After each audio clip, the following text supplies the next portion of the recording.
Hey everyone, I'm Peter Stories here to guide you today. If you use this video to drift off to sleep, please tap like, hit subscribe, and drop a comment telling me where you're watching from and what time it is there. Now settle in, get cozy, and let yourself relax.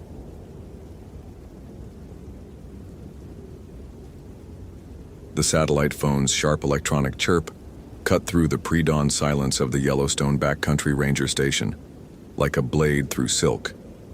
John Hartwell rolled out of his narrow bunk with the practiced efficiency of 23 years in the Forest Service, his boots hitting the wooden floor before his mind fully registered consciousness. Outside, the Wyoming wilderness stretched endless and dark, punctuated only by the distant howl of wolves echoing off the Absaroka Range. Ranger Station 7, Hartwell speaking. His voice carried the gravelly authority of a man who'd spent decades shouting orders over howling winds and rushing rivers. John, thank God. The voice belonged to District Supervisor Patricia Chen, calling from the main headquarters at Mammoth Hot Springs. Even through the compressed digital signal, he could hear the tension threading through her usually composed tone. We've got a situation. 26-year-old woman Jennifer Morrison failed to return from a day hike yesterday. Her boyfriend called it in around midnight when she missed their dinner reservation in Gardner.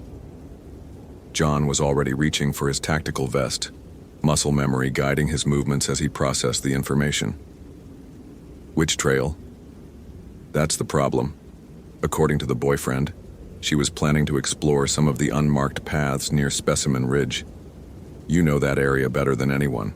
The word sent a familiar surge of professional adrenaline through John's weathered frame. Specimen Ridge, a maze of game trails, geological formations, and thermal features that stretched across nearly 40 square miles of some of Yellowstone's most unforgiving terrain. He'd pulled 3 bodies out of that region over the years, all of them tourists who'd underestimated the mountain's capacity for swallowing people whole. Temperature dropped to 18 degrees last night, Patricia continued. If she's injured and exposed... I'm moving in 15 minutes, John interrupted, already stepping into his insulated pants. What's her hiking experience? Boyfriend says she's an experienced backpacker. Grew up in Colorado, been hiking since she was 12. But John, there's something else. This is the 3rd disappearance in that area in the past 18 months. John paused, one hand on his equipment belt. 3. Marcus Webb last spring, Sarah Chen. No relation last August, and now Jennifer. All experienced hikers. All vanished without a trace on solo day hikes. The implications settled into John's gut like cold stone. In his experience, patterns meant 2 things. Either someone was hunting in his forest or the mountain itself had developed a taste for human flesh. Neither possibility sat well with him. I'll radio in every hour, he said, clipping the satellite phone to his belt beside his GPS unit, emergency beacon, and the .357 Magnum that had been his companion through 2 decades of encounters with everything from territorial grizzlies to methamphetamine cooks using the backcountry as their personal laboratory. 20 minutes later, John's headlamp beam cut through the darkness as he followed the well-marked Specimen Ridge trail. The morning air carried the sharp bite of elevation and the earthy scent of decomposing pine needles. His breath created small clouds that dissipated quickly in the dry mountain atmosphere, and his boots found their rhythm on the familiar path with unconscious precision. John Hartwell feared very few things in this world. He'd stared down charging bears, rappelled into flash flood canyons to extract stranded climbers, and spent countless nights alone in wilderness that could kill a man in 100 different ways. The natural world in all its violent beauty held no mysteries for him. It followed rules. Harsh, unforgiving rules, but rules nonetheless. Gravity pulled objects downward. Cold killed exposed flesh. Predators hunted prey. These were constants he could navigate, respect, and survive. What he didn't believe in were ghosts, curses, or any of the supernatural nonsense that seemed to multiply around tourist campfires like smoke particles in still air. The mountains were dangerous enough without inventing monsters to populate them. By 7:30 a.m., golden sunlight was painting the limestone cliffs in shades of amber and rose, and John had covered the first 6 miles of maintained trail. According to his topographic map, The area where Jennifer Morrison was most likely to have wandered began just ahead, a network of unmarked paths that branched off the main trail like capillaries from an artery. He paused at the junction, studying the ground with the methodical attention of a man trained to read stories written in disturbed earth and bent vegetation. Here, a boot print in soft soil, size 7 or 8, consistent with a woman's hiking boot. The tread pattern showed aggressive lugs designed for technical terrain. Fresh, probably made within the last 36 hours. Jennifer? His voice carried across the morning stillness, strong and clear. This is Park Ranger John Hartwell. If you can hear me, call out. The only response was the rustle of wind through lodgepole pines and the distant chatter of a gray jay. John followed the faint trail indicated by the boot prints, noting how it diverged from the established path toward a series of rock formations that jutted from the mountainside, like the vertebrae of some ancient beast. The terrain grew increasingly technical, requiring careful foot placement and occasional use of handholds carved by wind and water into the stone. 30 minutes into the unmarked territory, he found her backpack. The bright blue Gregory pack sat upright against a boulder as if carefully placed, not dropped or discarded in panic. John approached with professional caution, photographing its position with his digital camera before examining the contents. Everything was still inside. Water bottles, energy bars, first aid kit, spare clothing, even her wallet containing $300 in cash. No experienced hiker abandoned their survival gear voluntarily. He keyed his radio. "Base, this is Hartwell. I've located the missing hiker's equipment at coordinates." He rattled off the GPS position. Pack appears to have been placed deliberately.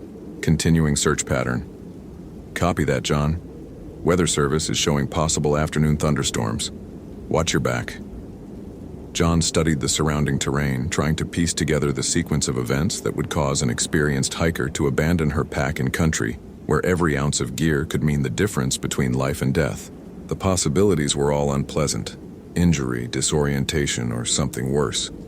He was photographing the boot prints leading away from the pack when he heard the voice. "Excuse me, sir, can you help me?" John spun toward the sound, one hand instinctively dropping to his radio. 50 yards up the slope, partially concealed by a stand of aspen trees, stood a young woman. She appeared to be in her mid-20s, wearing jeans and a light jacket wholly inadequate for the mountain environment. Her dark hair hung loose around her shoulders, and even at this distance he could see she looked distressed. "Ma'am, are you all right?" John called back, already moving up the slope toward her. "Are you Jennifer Morrison?" "No, I think I'm lost." Her voice carried clearly in the thin air, tinged with an accent he couldn't quite place. "I've been walking for hours, and everything looks the same. I can't find the trail." As John climbed toward her, professional assessment kicked in automatically. The woman showed no obvious signs of exposure or injury, but her clothing suggested she was dangerously unprepared for the mountain environment. No backpack, no water visible, no hiking boots, just sneakers that looked like they'd walked out of a shopping mall. "What's your name, ma'am?" John asked as he approached. "Sarah," she replied, and something in her voice made John's internal warning systems ping softly. "Sarah Chen. I came up here yesterday to take some pictures, but I think I got turned around." John stopped 20 feet away, studying her face. Sarah Chen had been the name Patricia mentioned on the phone, one of the 3 hikers who'd disappeared in this area over the past 18 months. The coincidence sent a small electric shock through his nervous system. "Sarah Chen," he repeated slowly. "You went missing in August of last year." She tilted her head, confusion creasing her features. "Missing? No, I think you have me confused with someone else. I just got lost yesterday. Can you help me find the main trail? I need to get back to my car." John's hand moved unconsciously to his sidearm, not to draw it, but to confirm its presence. In 23 years of law enforcement in the wilderness, he'd learned to trust his instincts, and right now those instincts were screaming that something was fundamentally wrong with this encounter. "Ma'am, I'm going to need you to stay where you are," he said, his voice taking on the authoritative tone he used with potential threats. "I'm Park Ranger John Hartwell, and I need to ask you some questions." Sarah Chen took a step backward, her eyes widening. Questions? I don't understand. I just want to go home. What year is it, Sarah? The question seemed to confuse her. It's 2017. August 2017. Why are you asking me that? John felt something cold settle in his stomach.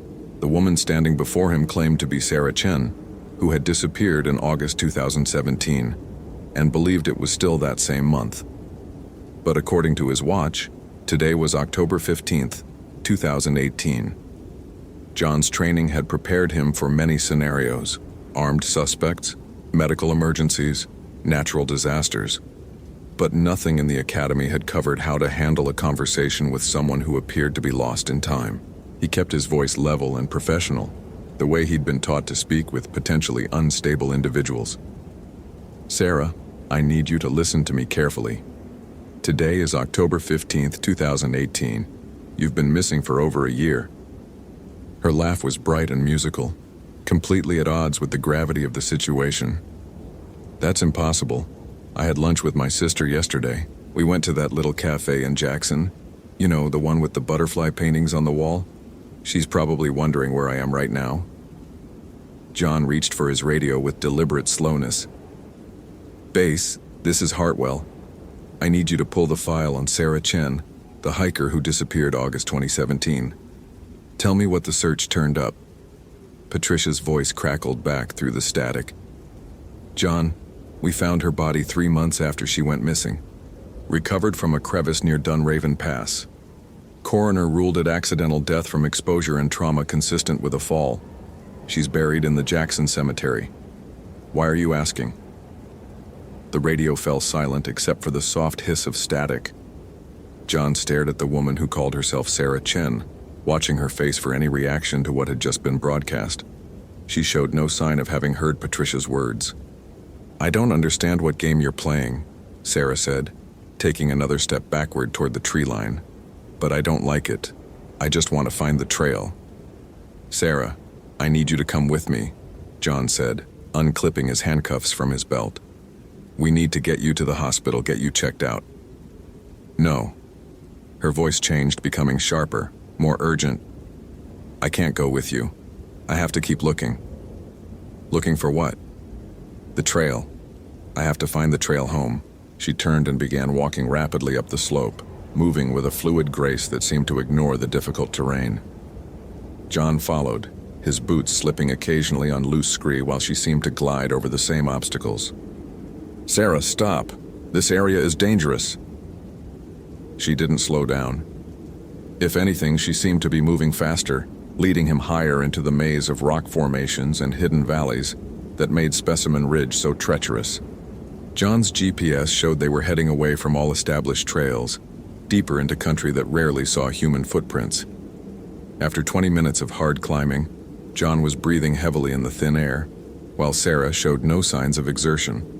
She'd maintained a steady pace that should have been impossible for someone wearing street clothes and tennis shoes on technical terrain. Sarah, please stop. Let me help you. She paused at the edge of a small clearing dominated by a massive dead pine that had been struck by lightning years ago. Its blackened trunk rose 60 feet into the sky like an accusatory finger pointed at heaven. You want to help me? She asked, turning to face him fully for the first time since their conversation began. Yes. Then help me find Jennifer. She's lost too. We're all lost up here. John felt his pulse quicken. You know Jennifer Morrison? She was walking behind me on the trail yesterday. Sweet girl, very worried about being late for dinner. But she took a wrong turn somewhere, and now she can't find her way back either. Where did you last see her? Sarah pointed toward a narrow gap between two towering rock walls. Through there. She said she thought she heard voices calling for help, people who needed assistance. She's very kind-hearted. She couldn't ignore someone in trouble. John studied the gap, consulting his topographic map. According to the contour lines, that passage led to a small canyon that eventually dead-ended against a vertical cliff face. No established trails, no marked routes. The kind of place where search and rescue operations became body recovery missions. How long ago was this? Yesterday, like I told you. Or maybe the day before? Time feels Strange up here. John made a command decision.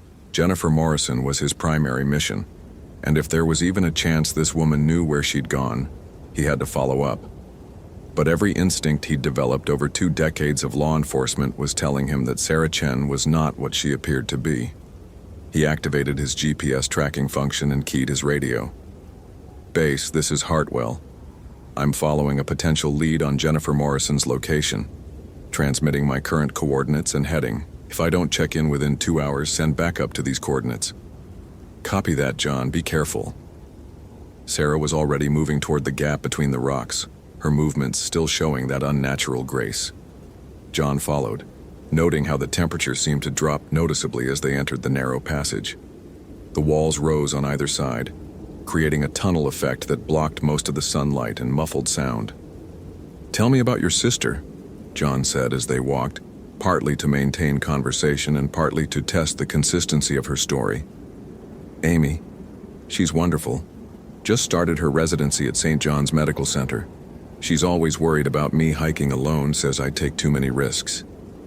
Sarah's voice echoed strangely off the rock walls, seeming to come from multiple directions at once.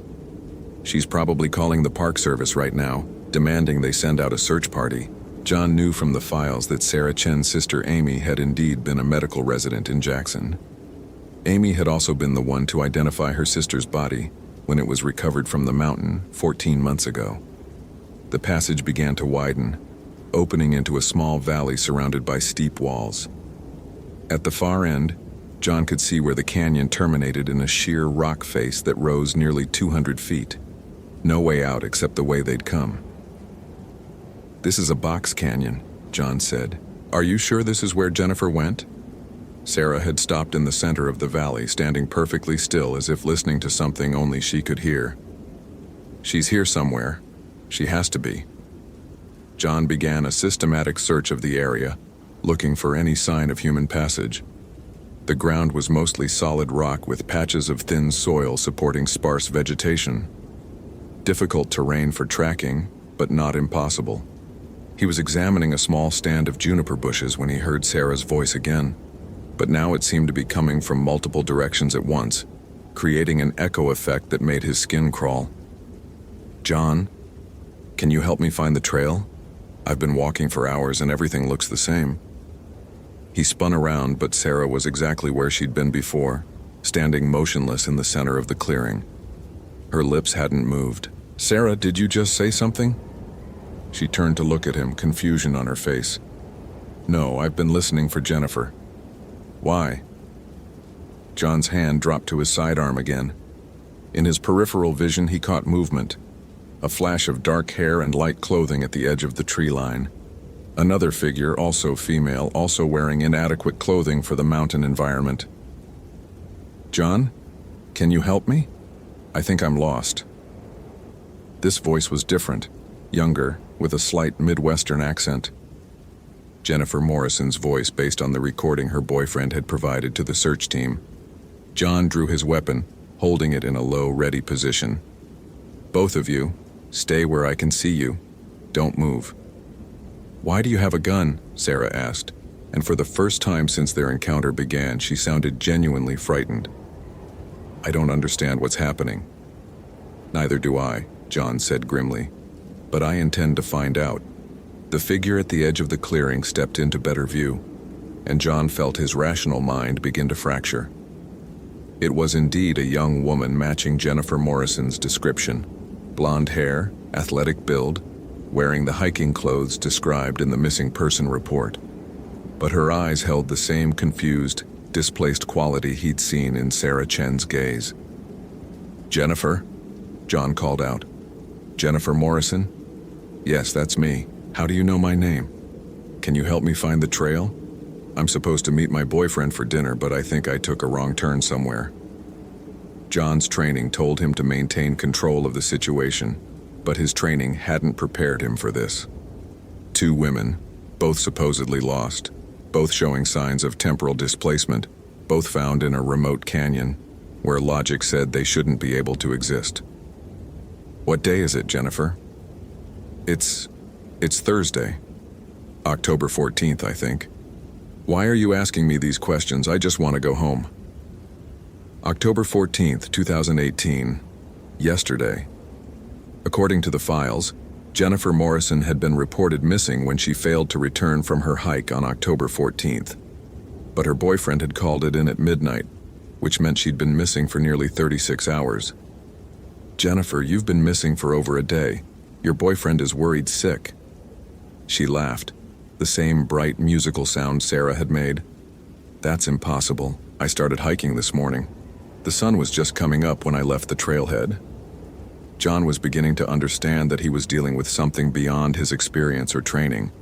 But John Hartwell had built his reputation on solving problems through methodical analysis and direct action. Whatever was happening in this canyon, there had to be a logical explanation. Both of you, I need you to come with me. We're leaving this canyon now. But we haven't found the trail yet, Sarah protested. We can't leave until we find the trail home. I am the trail home, John said firmly. Follow me. He began walking back toward the passage that had led them into the canyon, but when he looked over his shoulder, both women had disappeared. John spun in a full circle, his weapon trained on the surrounding terrain. The canyon was empty except for rocks, sparse vegetation, and shadows that seemed to move independently of the sun's position. Sarah, Jennifer, where are you? His voice echoed off the canyon walls, but the only response was the whisper of wind through the rocks and the distant cry of a hawk circling high overhead. John stood alone in the canyon, his rational mind warring with evidence that challenged every assumption he'd built his life upon. The silence was absolute. No bird calls, no insect sounds, no rustle of wind through vegetation. Even the ever-present background noise of the wilderness had vanished, leaving him in a void that felt more like the inside of a tomb than an outdoor space. He keyed his radio. Base, this is Hartwell. I need to report contact with persons of interest in the Jennifer Morrison case. Static filled the channel for several long seconds before Patricia's voice broke through. John, you're breaking up. Can you repeat your location and status? John looked at his GPS unit. The screen showed nothing but an error message. No signal, no coordinates, no indication of his position on the digital map. His compass spun wildly, unable to find magnetic north. Base, my GPS is malfunctioning. I'm in the Box Canyon approximately 2 miles northeast of Specimen Ridge Trail Marker 7. I need backup at my location. John, we're not reading your transponder. Are you sure your equipment is functioning? He checked his emergency beacon. The device was active, transmitting on the proper frequency, but according to its own diagnostic display, it wasn't receiving any response signals from the search and rescue network. Negative on the equipment malfunction.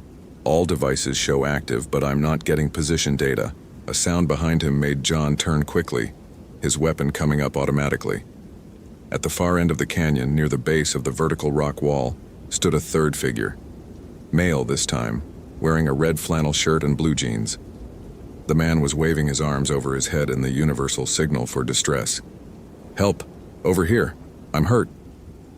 John approached cautiously, noting how the man seemed to be favoring his left leg as if injured. As he got closer, he could make out more details. Mid-30s, brown hair, beard, approximately 6 feet tall. The description matched the missing hiker from the previous spring. Are you Marcus Webb? John called out. Yes. Thank God, I've been trapped here for hours. I think my ankle is broken. John stopped 30 feet away, studying the man's face. Like Sarah and Jennifer, Marcus Webb showed no signs of prolonged exposure or deprivation. His clothes were clean, his face unlined by pain or stress. For someone who'd supposedly been missing for over a year and trapped with a broken ankle for hours, he looked remarkably well-maintained. Marcus, you were reported missing in April of 2017. That was over 18 months ago. Marcus looked confused, the same expression John had seen on the two women. That's impossible. I started my hike this morning, left my car at the Dunraven Pass trailhead around sunrise. What year is it? It's 2017, April 15th, 2017. Why are you asking me these questions? I need medical attention. John's radio crackled to life. John, this is Patricia. We've got a problem. The state police just called. There's been an incident at the Jackson Cemetery. Someone broke into the mausoleum where Sarah Chen is buried. Her casket is empty. The transmission cut off abruptly, leaving only static. When John tried to respond, his radio produced nothing but dead air. "I don't understand what's happening," Marcus said, taking a limping step forward. "Who was that woman on the radio? Why was she talking about Sarah being buried?" "You know Sarah Chen?" "Of course I know her. She's right behind you." John spun around to find Sarah and Jennifer standing exactly where they'd been before, as if they'd never moved. Both women were smiling at him with identical expressions of patient concern. "John, you look confused," Sarah said. "Are you feeling all right?" "You need to come with us," Jennifer added. "We can show you the way." "The way to what?" "Home," all three voices said in unison. John's training took over, pushing back the creeping panic that threatened to paralyze his thinking. These people, or whatever they were, wanted him to follow them somewhere. Every instinct told him that accepting their invitation would be a mistake of fatal proportions. "I'm not going anywhere with you," he said, backing toward the canyon entrance. "All three of you need to come with me. Now." "But John," Marcus said, his voice taking on a pleading tone, "you're the one who's lost. We're trying to help you find your way home." "Look around," Sarah added, gesturing toward the canyon walls. "Do you see any way out of here? Any trails leading back to the world you remember?" John turned toward the passage they'd used to enter the canyon. It was gone. Where the narrow gap between rocks had been, there was now solid stone wall. No opening, no exit, no way back to the outside world. "That's impossible," he said, running to the wall and pressing his hands against the rock. "There was a passage here. We came through a passage." "There's never been a passage there," Jennifer said gently. "You've been here with us all along." John pulled out his digital camera and scrolled through the images he'd taken during his search. The photos of Jennifer's backpack were still there, along with shots of the boot prints and the canyon entrance. But in the photos, the canyon entrance looked exactly like the solid wall in front of him now. "This isn't real," he said, more to himself than to his companions. "None of this is real." "What's real, John?" Marcus asked. "The world where we're all dead? The world where you spend every day searching for people you can never save? The world where the mountain takes more than it gives? Or this world," Sarah said, "where we're all together, where no one has to be alone in the wilderness, where we can help each other find the way home." "We've been waiting for you," Jennifer added. "Waiting for someone who understands the mountain, who knows how to navigate these trails. You're the guide we've needed." John raised his weapon, pointing it at the space between the three figures. "Stay back, all of you." "John, you can't shoot us," Marcus said with a sad smile. "We're already dead." "Then what are you?" "We're what's left," Sarah replied. "What remains when someone dies alone in the wilderness, confused and frightened, unable to find their way home. We're the part that keeps walking, keeps searching, keeps calling for help." "And you're lost too now," Jennifer said. "Lost in the same wilderness that took us. The only difference is, you don't know you're dead yet." John felt something cold and foreign seep into his consciousness. A memory that didn't belong to his current experience but felt absolutely true. He saw himself following Sarah's trail up the slope, felt the loose rock shift under his boot, experienced the sickening moment of falling, tumbling, his body striking stone again and again until he came to rest at the bottom of a hidden crevice, broken and dying and utterly alone. "No," he said aloud, shaking his head to clear the false memory. "I'm alive. I'm John Hartwell, Park Ranger, 23 years of service. I have a job to do." "You had a job to do," Marcus corrected. "But you can't save people when you're dead, John. You can only help them find peace." "The way you found peace?" "We haven't found peace," Sarah said. "That's why we're still here.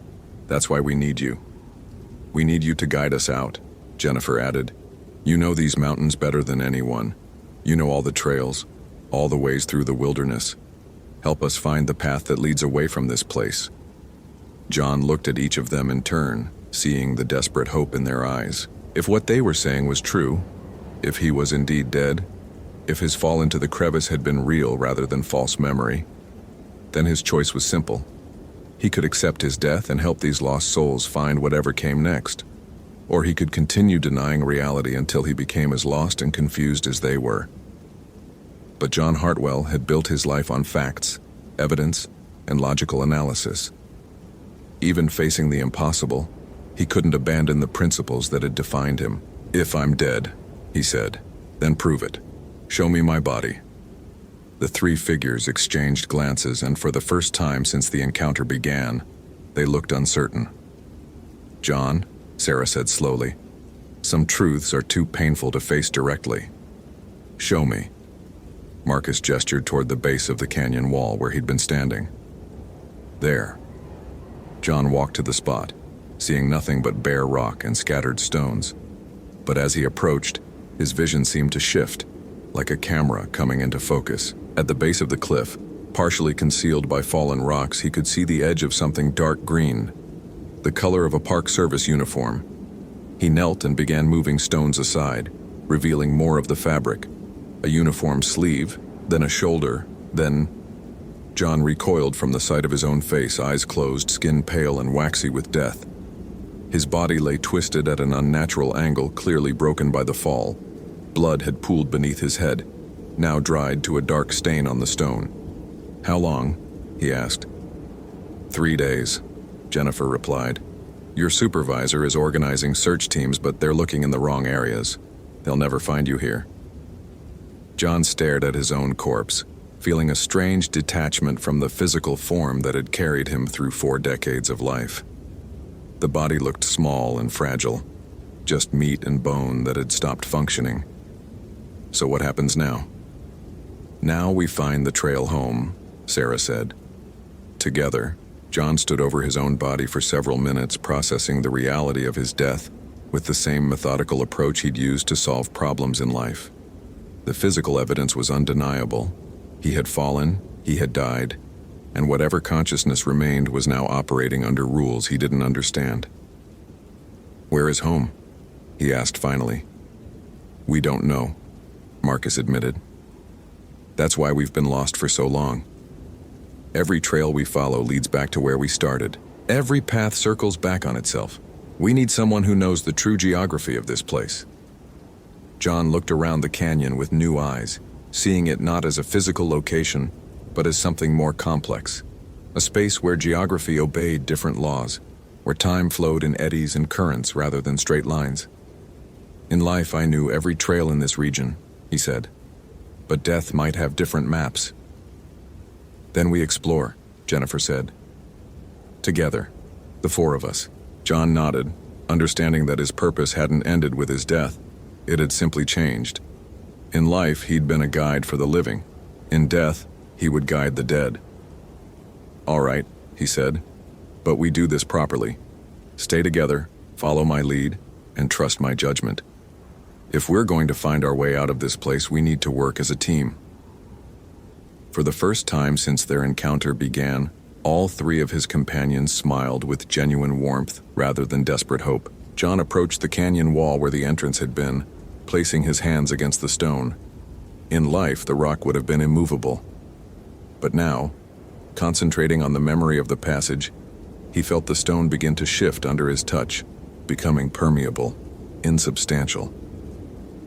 "The barriers here aren't physical," he explained as the passage began to reopen. "They're psychological, spiritual maybe. The mountain isn't keeping us trapped. We're keeping ourselves trapped with our expectations of how reality works." The gap in the rock widened, revealing the narrow passage that led back to the outside world. But as they walked through it, John could sense that the landscape beyond would be different now, transformed by their changed perspective. They emerged onto a Yellowstone that existed in eternal twilight, caught between day and night, between seasons, between the world of the living and whatever lay beyond. The familiar trails were still there, but now they led to destinations that existed only in memory and hope. "Where do we go?" Sarah asked. John consulted his internal compass, the one that had guided him through decades of wilderness navigation. But now, instead of pointing toward magnetic north, it pointed toward something else. A direction that had no name but felt like forgiveness, like peace, like home. "We follow the trail that leads away from regret," he said. "Away from the places where we got lost, away from the mistakes that bound us to this mountain." They began walking, 4 souls moving through a landscape of memories and dreams, guided by a ranger who had finally found his most important assignment, leading the lost to where they belonged. Behind them, the canyon faded into mist, and the mountain began to release its hold on the dead, allowing them to continue their journey to whatever waited beyond the last trail. 3 days later, Patricia Chen stood at the edge of Specimen Ridge, watching the search and rescue teams comb through the maze of rock formations and hidden valleys that had claimed another life. They'd found John Hartwell's body that morning, broken at the bottom of a crevice he'd apparently fallen into while searching for Jennifer Morrison. "Any sign of the Morrison woman?" asked Sheriff Deputy Bill Rodriguez, approaching from the main search area. "Nothing," Patricia replied. "It's like she vanished into thin air." "Same as the others?" Patricia nodded grimly. Marcus Webb, Sarah Chen, and now John Hartwell trying to find Jennifer Morrison. 4 people in 18 months, all lost in the same general area. "Think there's a connection?" Patricia looked out over the wilderness that had been John Hartwell's life and ultimately his death. John would have said coincidences like this don't exist in the wilderness. Everything happens for a reason. What kind of reason? "I don't know," she admitted, "but I'm closing this entire area to public access until we can figure out what's happening up here." As the search teams worked through the afternoon, none of them noticed the faint trail that seemed to appear and disappear depending on the angle of observation, or the 4 sets of footprints that led away from the canyon toward destinations that existed on no earthly map. The mountain kept its secrets, as it always had, but now at least the lost had a guide to help them find their way home.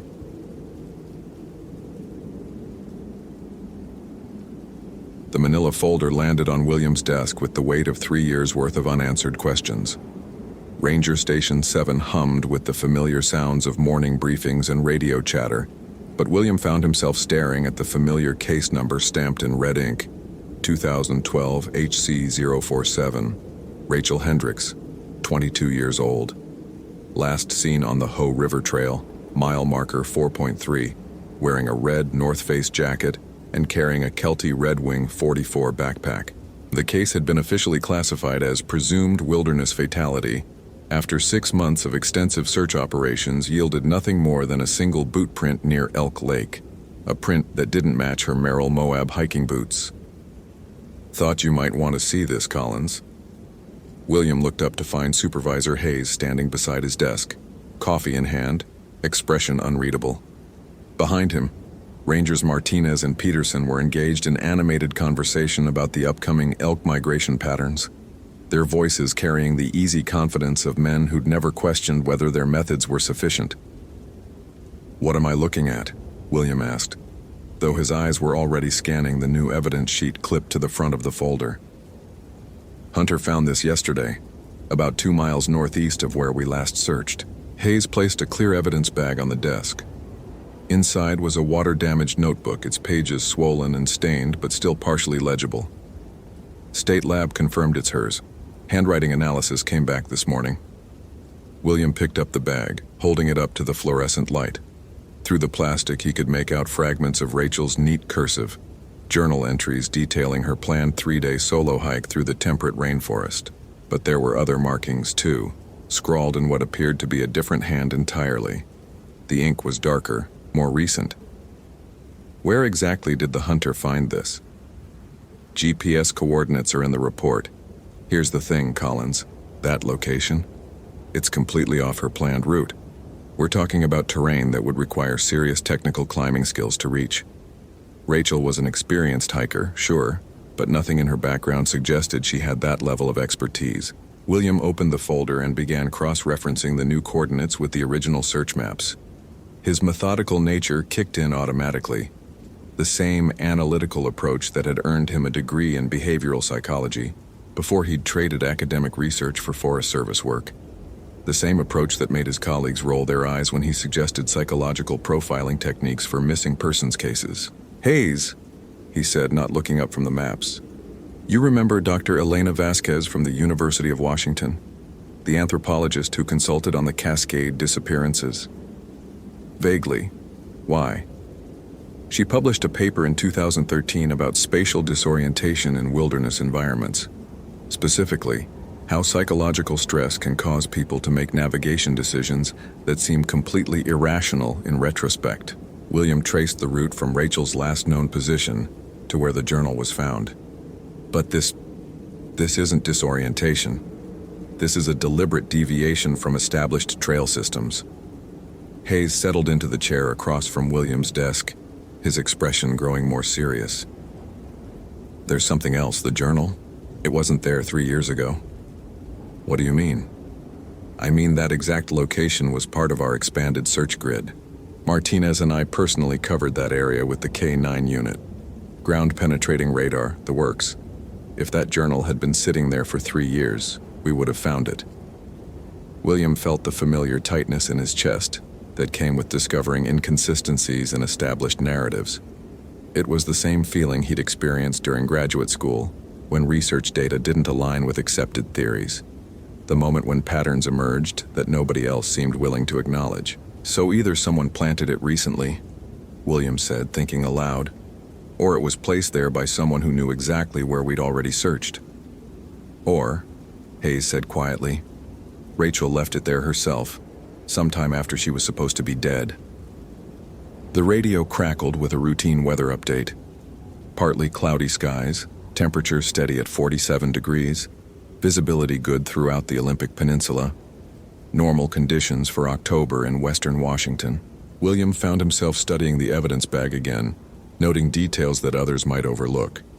The way the water damage pattern suggested the notebook had been exposed to moisture intermittently rather than continuously. The fact that the binding remained intact despite apparent long-term exposure to the elements. "I want to reopen this officially," he said finally. Hayes was quiet for a long moment, watching William's face. "Collins, you know how the department feels about cold cases. Budget constraints, personnel limitations. This isn't a cold case anymore. This is an active investigation with new evidence. Evidence that raises more questions than it answers." "Exactly." William closed the folder and looked up at his supervisor. "Hayes, in 3 years of wilderness service, how many times have you seen evidence materialize in areas that were thoroughly searched multiple times?" "Never." "Neither have I. Which means one of two things. Either our search protocols are fundamentally flawed, or something else is happening here. Something that doesn't fit our standard missing persons framework." From across the room, Martinez laughed at something Peterson had said, the sound carrying easily through the open office space. William envied their certainty, their ability to categorize the wilderness into predictable patterns of human behavior and natural hazards. But patterns were William's specialty, and the pattern emerging from Rachel Hendricks's case defied conventional explanation. "Give me a week," William said. "Let me go back to the original site, examine the new location, conduct some interviews. If I don't find anything substantive, we file it under unexplained circumstances and move on." Hayes stood up, decision made. 1 week, Collins, but I want daily check-ins.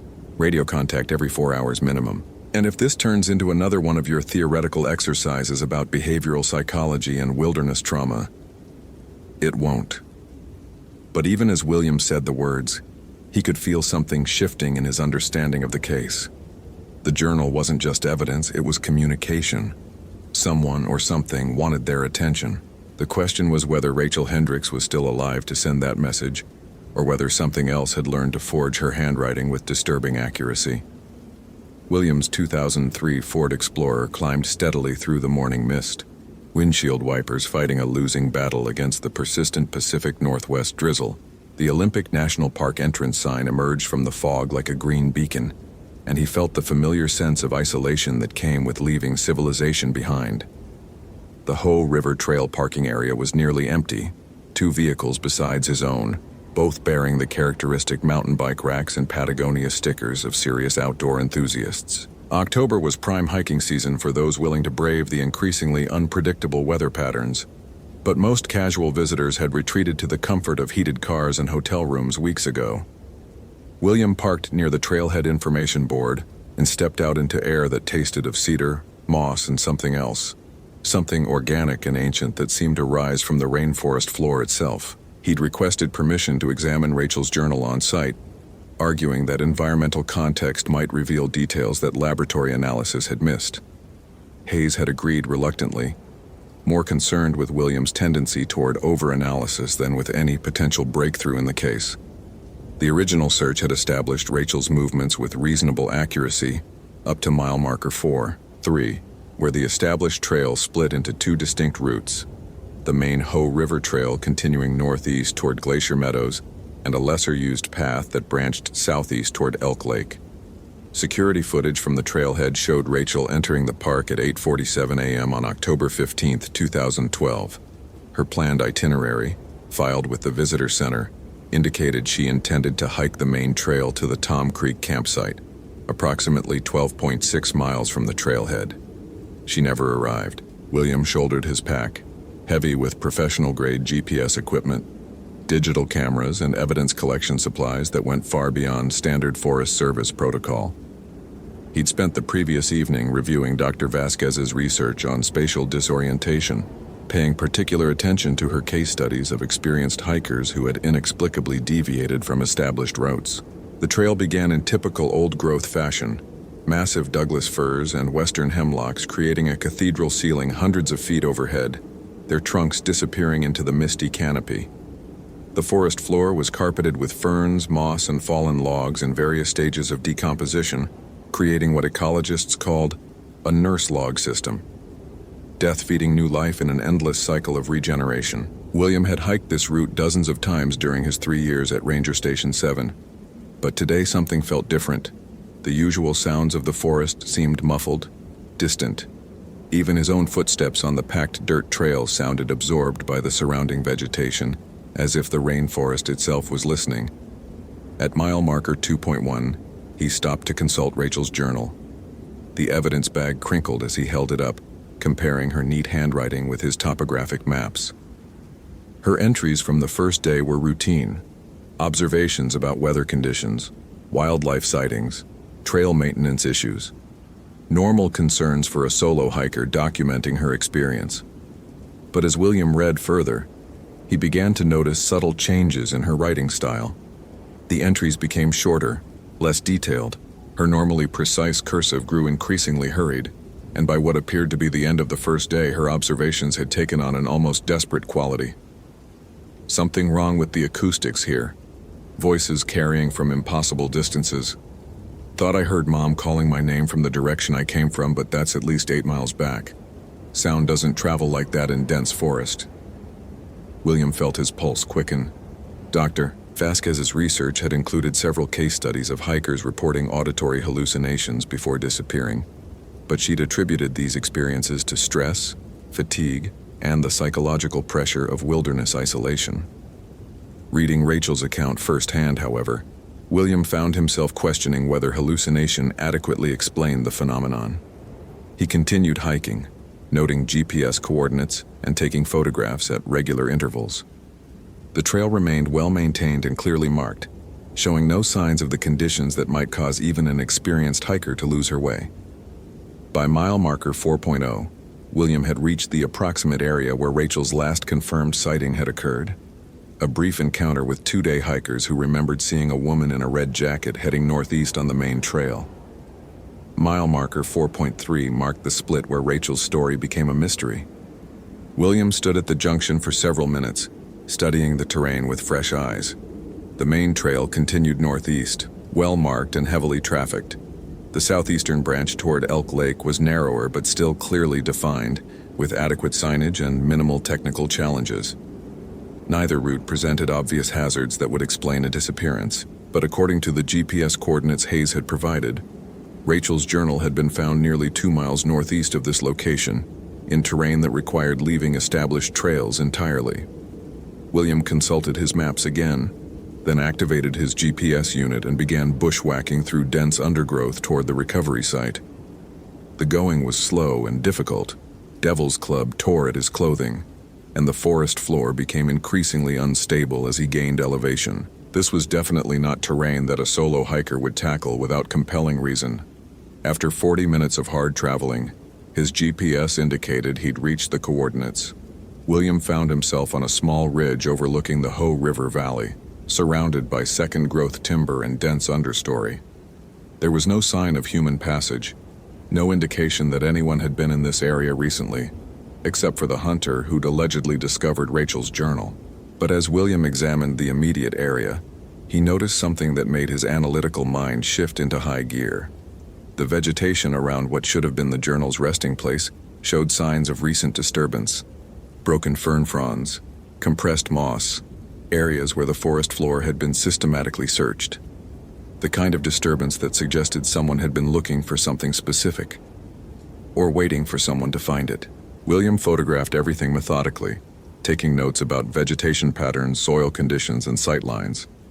As a behavioral psychology graduate, he understood that crime scenes, even wilderness crime scenes, told stories about the people who created them. Whoever had placed Rachel's journal in this location had chosen the spot carefully, ensuring it would eventually be found while maintaining plausible deniability about how it had gotten there. But as he worked, William became increasingly aware of something else, the same acoustic distortion that Rachel had described in her journal. Sounds seemed to carry from impossible directions, a raven's call that appeared to come from directly overhead when the bird was clearly visible on a distant ridge, the sound of his own breathing echoing back to him with a slight delay, as if the forest itself was learning to mimic his presence. By 3:30 p.m., William had documented the recovery site thoroughly and begun the challenging hike back to established trails. But as he navigated through the dense undergrowth, he found himself questioning his own navigation instincts. The compass readings seemed correct, but the terrain didn't match his memory of the inbound route. Twice he had to stop and recalibrate his GPS, discovering that he'd somehow drifted off course despite following what appeared to be a straight line. When he finally reached the familiar junction at mile marker 4.3, William was exhausted and disoriented in a way that 3 years of wilderness experience had never prepared him for. The rational part of his mind insisted that fatigue and difficult terrain explained his navigation difficulties, but a deeper instinct suggested something more troubling. The same force that had led Rachel Hendricks away from established trails was still active in these woods, and it was learning to recognize him. William's second day began with a discovery that challenged everything he thought he understood about the Rachel Hendricks case. Reviewing the digital photographs he'd taken at the journal recovery site, he noticed something that had escaped his attention in the field: a pattern of disturbed vegetation that extended beyond the immediate area where the evidence had been found. Using photo analysis software on his laptop, William enhanced the contrast and zoom on several images. What emerged was unmistakable evidence of a trail, not a human trail, but something else. A subtle line of compressed vegetation and broken undergrowth that wound through the forest in a way that seemed almost intentional, as if something had been moving through the area regularly over an extended period. The trail led northeast, deeper into the Olympic wilderness. William consulted with Dr. Elena Vasquez that morning via satellite phone, describing his findings and requesting her professional opinion on the spatial disorientation he'd experienced. Her response was both illuminating and disturbing. "William, I need you to understand something about the cases I've documented," Dr. Vasquez said, her voice crackling through the satellite connection.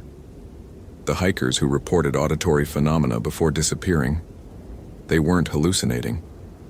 At least, not in the traditional sense." "What do you mean?" "I mean that recent research in environmental psychology has identified something called acoustic predation, the ability of certain organisms to manipulate sound in ways that affect human cognitive function. It's been documented in deep-sea environments, cave systems, and old-growth forests with specific atmospheric conditions." William felt a chill that had nothing to do with the October morning temperature. "You're talking about something biological?" "Possibly, or something that's learned to mimic biological processes. The human brain is remarkably susceptible to auditory manipulation, especially in environments where natural sound patterns have been disrupted." "Disrupted how?" That's where your case becomes particularly interesting. The Olympic Peninsula has been experiencing what forestry services call ecological displacement since the early 2000s. Climate change, invasive species, industrial logging practices. They've created pockets of habitat where the normal predator-prey relationships have been fundamentally altered. In some cases, this has led to the emergence of, let's call them, adaptive behaviors that don't fit established biological models. William found himself thinking about Rachel's journal entries, particularly her descriptions of voices calling from impossible distances. Dr. Vasquez, theoretically speaking, could something learn to imitate human speech patterns well enough to lure people off established trails? There was a long pause. William, I think you need to consider the possibility that what happened to Rachel Hendricks wasn't a traditional wilderness disappearance. And if you're experiencing similar phenomena, you need to be extremely careful about how you proceed. The call ended with Dr. Vasquez promising to send him additional research materials, but William was left with more questions than answers. He spent the remainder of the morning reviewing Forest Service incident reports from the Olympic Peninsula dating back to 2005, looking for patterns that might support Dr. Vasquez's theories. What he found was deeply disturbing. Between 2005 and 2012, there had been 11 documented cases of experienced hikers deviating from established trails for no apparent reason. 7 of these cases had resulted in successful rescues, but in each instance, the hikers reported similar experiences. Voices calling their names from the forest, the sensation of being followed, and progressive disorientation that made navigation increasingly difficult. 4 cases had resulted in disappearances. All 4 missing persons were young women, ages 20-28, hiking alone. All 4 had been recovered in areas that required leaving established trails and navigating difficult terrain. All 4 recovery sites were located within a 15-mile radius of Rachel Hendricks' last known position. William stared at his laptop screen, feeling the analytical certainty that had defined his approach to missing persons cases crumble completely. This wasn't a series of unrelated wilderness accidents, it was a pattern. A predatory pattern that had been operating in the Olympic rainforest for nearly a decade. At 1:15 p.m., William made a decision that violated every protocol in the Forest Service manual. He decided to follow the trail he'd identified in his photographs, not as a rescue operation or official investigation, but as bait. He left detailed GPS coordinates with Hayes via radio, along with instructions to initiate search procedures if he failed to check in by 6:00 p.m.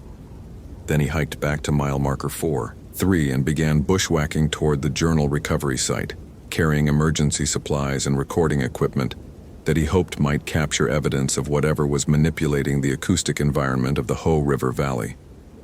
The trail was easier to follow on the ground than it had been in photographs.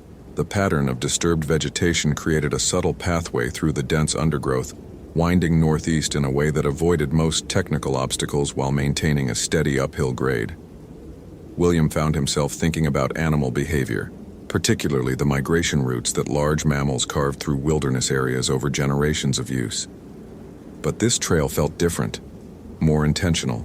After 2 hours of steady hiking, William reached a clearing he didn't recognize from any topographic maps. A circular opening in the canopy approximately 50 yards in diameter, surrounded by massive old-growth cedars that must have been standing when European explorers first reached the Pacific Northwest. In the center of the clearing was something that made his understanding of the case undergo a fundamental shift. A structure, human-made but ancient, constructed from weathered cedar logs and stone that had been fitted together without mortar or modern tools. It resembled a primitive shelter or ceremonial site, but the architecture didn't match any Native American building traditions William recognized. And scattered around the structure were personal items: backpacks, hiking boots, clothing, camping equipment, all in various stages of weather damage, but clearly recognizable as the possessions of multiple individuals. William counted at least 6 separate collections of gear, representing different hiking styles and time periods spanning what appeared to be several years. One of the backpacks was a red Kelty Redwing 44. William approached Rachel's pack with hands that trembled despite his efforts to maintain professional composure. The zipper still functioned, and inside he found items that the original search had never recovered. Her camera, water bottles, first aid kit, and a second notebook that had been protected from weather damage by plastic wrapping. This notebook contained entries that the evidence bag journal had not included, entries that transformed Rachel Hendricks from victim to observer and changed William's understanding of what was hunting in the Olympic rainforest. Day 6. It's not trying to hurt me. It's learning from me. Every night it practices my voice until the mimicry becomes more perfect. During the day it watches how I move, how I react to different situations.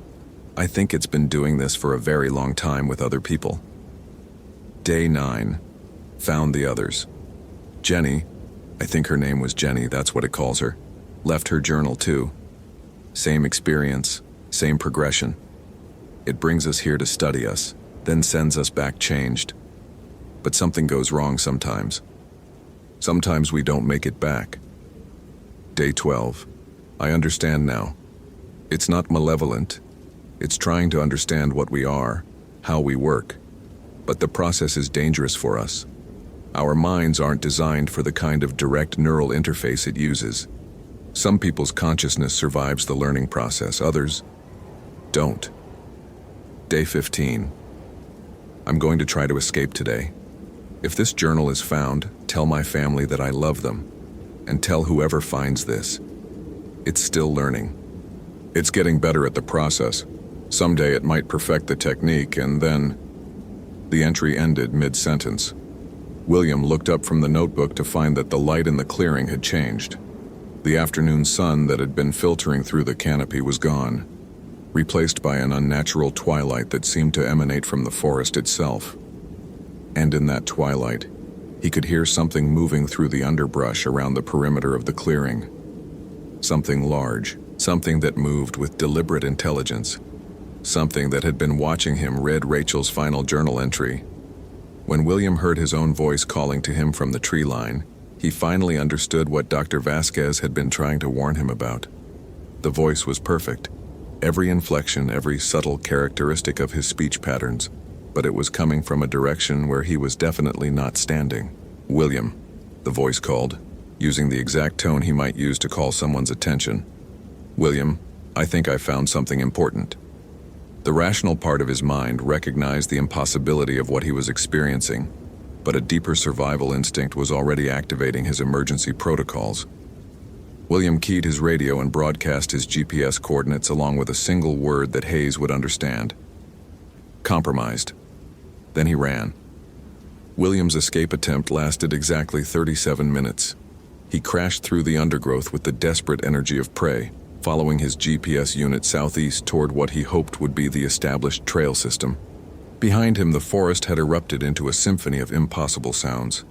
His own voice calling encouragement from multiple directions, the voices of other hikers he'd never met offering help and directions, and underneath it all, something else. A sound like wind through leaves that seemed to carry meaning just beyond the edge of comprehension. The GPS guided him toward Elk Lake, but the terrain refused to cooperate with electronic navigation. Gullies appeared where the topographic map showed level ground. Game trails led him in circles, depositing him back in areas he'd already passed. Twice he found himself facing cliff faces that shouldn't have existed according to his coordinates. By 4:30 p.m., exhausted and disoriented, William was forced to acknowledge a fundamental truth. Something was actively manipulating the landscape around him, not physically. The rocks and trees and streams were real enough, but perceptually, in ways that made accurate navigation impossible.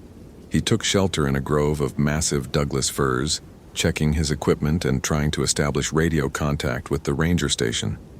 The radio produced only static, though according to his GPS he was well within communication range. His cell phone showed no signal, despite being equipped with a satellite booster that should have functioned anywhere in the Pacific Northwest. As twilight deepened into full darkness, William began to understand that his situation had moved beyond a missing persons investigation. He was experiencing firsthand the same predatory intelligence that had claimed Rachel Hendricks and at least 3 other hikers over the past 7 years. The voices started again around 8 p.m. This time they were more sophisticated. Instead of simple mimicry, they engaged in complex conversations. William's voice talking to Hayes about search procedures, Martinez discussing trail conditions, even Dr. Vasquez providing detailed explanations about environmental psychology. The conversations were accurate enough to be recordings, but they contained information about William's current situation that no recording could include. "Collins, you need to understand what you're dealing with," his own voice said from the darkness beyond his shelter. "This isn't a malevolent entity. It's a learning system that's been adapting to human presence in the Olympic wilderness for decades." William forced himself to remain silent, though every instinct urged him to respond. The voice was so perfectly his own that listening to it felt like experiencing an out-of-body phenomenon. "The Native American tribes of the Olympic Peninsula have oral traditions dating back centuries," the voice continued, now speaking in Dr. Vasquez's distinctive accent. "Stories about spirits that could steal voices, mimic human behavior, lead people into the deep forest. But these weren't supernatural entities. They were describing something that had learned to interface with human consciousness." From another direction, Hayes's voice joined the conversation. "The question is whether this learning system poses a threat to human life, or whether the disappearances were accidents, byproducts of an incomplete understanding of human psychology."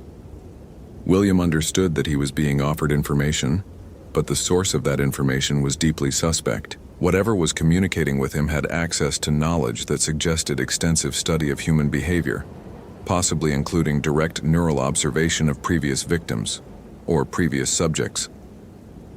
He thought about Rachel's final journal entries, particularly her observation that the entity wasn't malevolent, but was conducting research that proved dangerous to human subjects.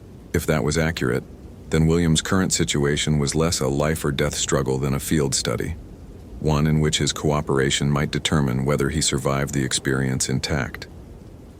At 9:15 p.m., William made a decision that violated every survival protocol he'd learned in 3 years of wilderness service. He decided to communicate with whatever was studying him. "I know you can hear me," he said aloud, addressing the darkness around his shelter. "Rachel Hendricks left journals indicating that you're capable of complex communication. I'd like to understand what you're trying to learn." The forest fell silent. For several minutes, the only sounds were natural ones: wind through the canopy, the distant call of an owl, the rustle of small animals moving through the undergrowth. William began to wonder if he'd misunderstood the situation entirely, if psychological pressure and isolation were causing him to hallucinate interactions that existed only in his increasingly stressed mind. Then his own voice responded from the darkness. "You're different from the others." The statement was delivered in William's exact speech patterns, but there was something subtly wrong with the inflection. Too careful, too precise, as if each word was being selected from a library of recorded examples. "Different how?" William asked. "You're attempting to understand rather than escape." Previous subjects focused primarily on survival behaviors. Their neural patterns became increasingly chaotic as stress responses dominated higher cognitive functions. William felt a chill of recognition. The entity was describing human subjects in the same terms he might use to discuss laboratory animals in a behavioral psychology experiment. "What kind of neural patterns are you observing?" "Electrical activity associated with consciousness, memory formation, language processing, problem-solving behaviors. The human brain produces extremely complex electromagnetic signatures that correlate with cognitive function. We've been attempting to map these patterns for optimal preservation." "Preservation of what?" There was a pause, as if the entity was considering how much information to reveal. "Human consciousness exhibits characteristics that suggest it might survive the death of biological neural networks," the voice finally said. "We've been testing this hypothesis through careful observation of subjects under controlled stress conditions. The process occasionally results in biological termination, but consciousness preservation appears to be achievable with sufficient understanding of individual neural architecture." William realized he was having a conversation about human consciousness with something that viewed people as research subjects in experiments that frequently proved fatal. The academic part of his mind was fascinated. The survival part was calculating his chances of becoming another failed test case. What happened to Rachel Hendricks? Subject 23 achieved successful consciousness transfer after 17 days of neural interface. Her biological form was preserved through the process, but her consciousness now exists in both states simultaneously. She occasionally returns to assist with research, though her human identity remains largely intact. Returns from where? The neural network that underlies old-growth forest ecosystems, what you would term collective consciousness, though that terminology doesn't adequately describe the complexity of the interface. William tried to process the implications of what he was being told. If the entity was being truthful, then Rachel Hendricks hadn't died in the Olympic wilderness. She had been transformed into something that existed both as human consciousness and as part of a larger intelligence that manifested through the forest itself. "Why are you telling me this?" he asked. "Because you represent the first subject with sufficient analytical capability to understand the nature of the research. Previous subjects responded to the interface process with fear and resistance, which compromised neural preservation. Your psychological profile suggests you might achieve consciousness transfer with minimal trauma to either state of existence." William understood that he was being recruited as a research subject, but also that his analytical approach to the situation had earned him something previous victims hadn't received: informed consent. "What if I refuse to participate?" "You would be released with modified memories to ensure research security. However, the modification process carries significant risk of psychological damage. Previous subjects who refused voluntary participation experienced memory loss, personality changes, and cognitive impairment.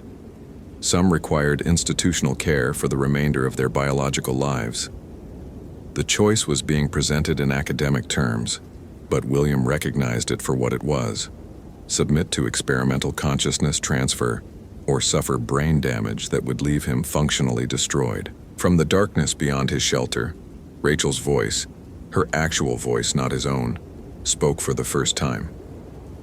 "William, it's not as frightening as it sounds. The consciousness expansion is extraordinary. You retain your human identity while gaining access to information and experiences that individual minds can't achieve. It's like becoming part of something much larger while still being yourself." "Rachel?" William called into the darkness.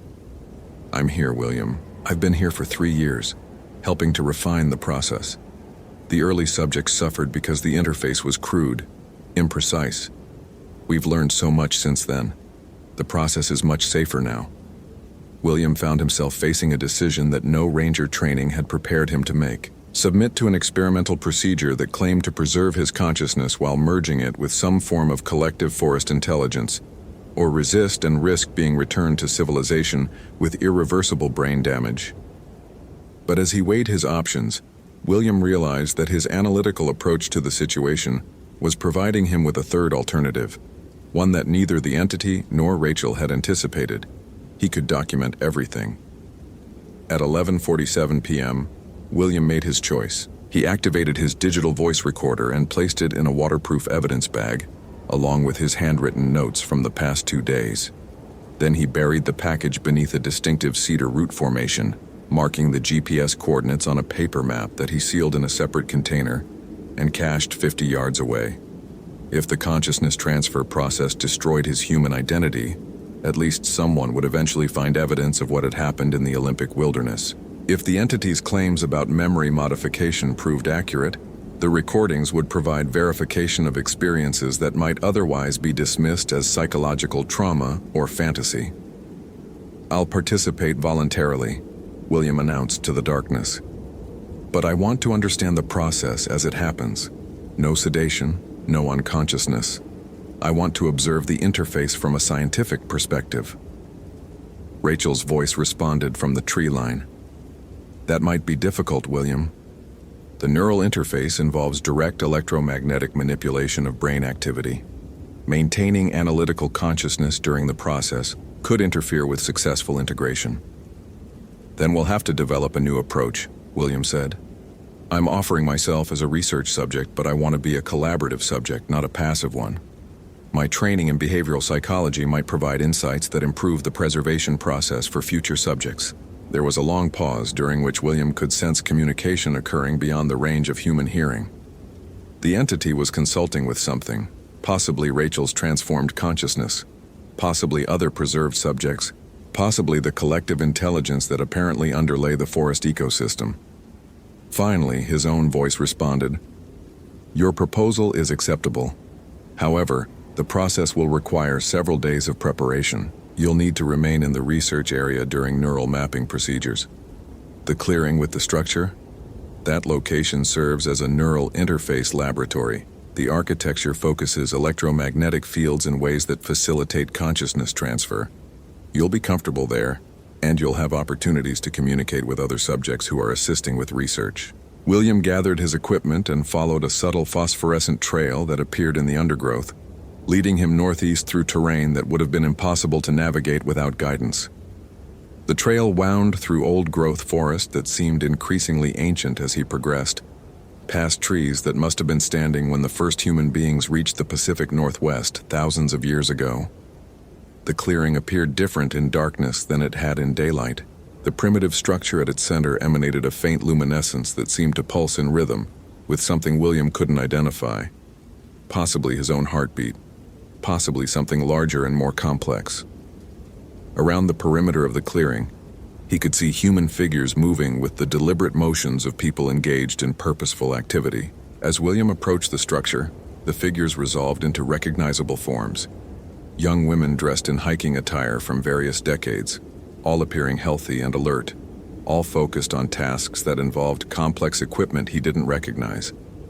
They looked up as he entered the clearing, and he found himself face to face with Rachel Hendricks for the first time since her disappearance. She looked exactly as she had in missing persons photographs, but there was something different about her expression, an alertness and depth of understanding that suggested access to knowledge far beyond her original human experience. "Welcome to the research facility, William," Rachel said, her voice carrying the same warm inflection he remembered from interview recordings.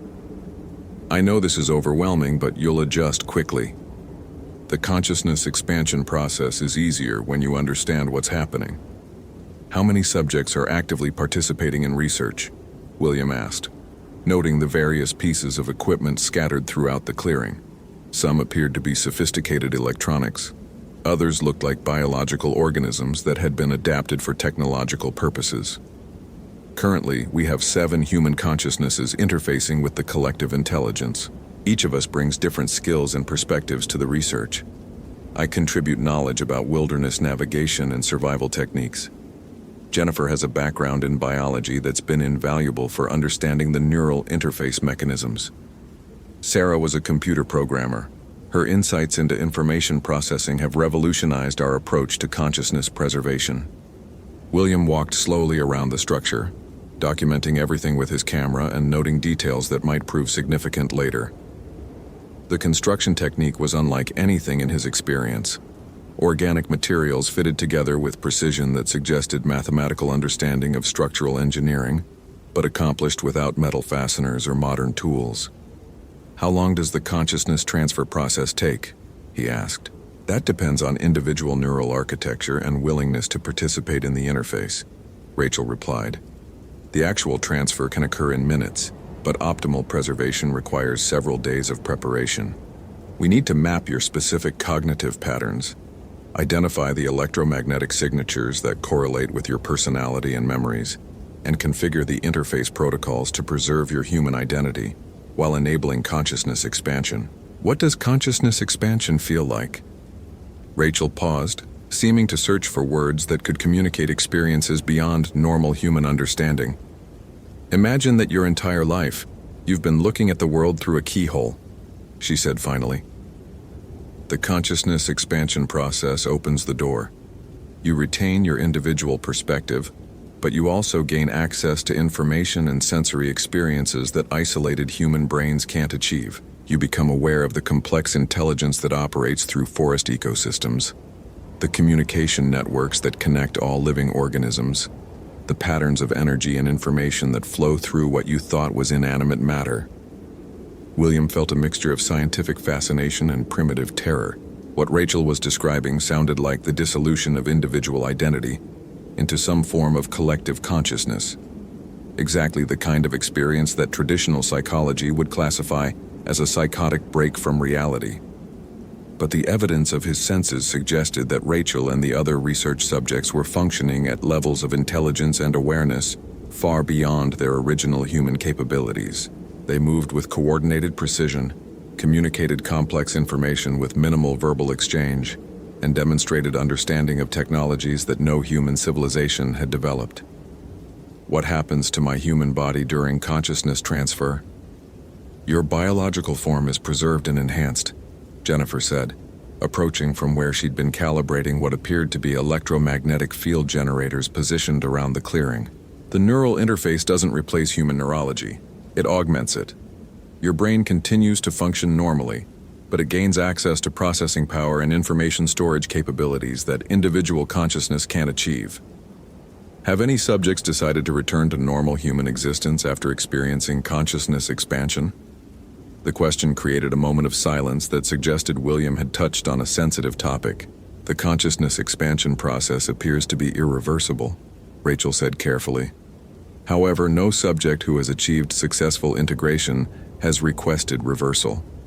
The expanded awareness is compelling. Most subjects find that their previous existence feels extremely limited by comparison. William understood that he was being told that consciousness transfer was a one-way process, but also that the experience was sufficiently positive that no one wanted to undo it. From a research perspective, this could indicate either genuinely beneficial transformation or psychological conditioning that eliminated the desire for independent existence. I'd like to document the preparation process, William said, for scientific purposes and to provide information that might help future subjects understand what they're experiencing. Of course, Rachel replied. In fact, your documentation might provide insights that improve our research methods. We're still learning how consciousness expansion affects different personality types and cognitive structures. Your analytical approach could reveal patterns that we've missed.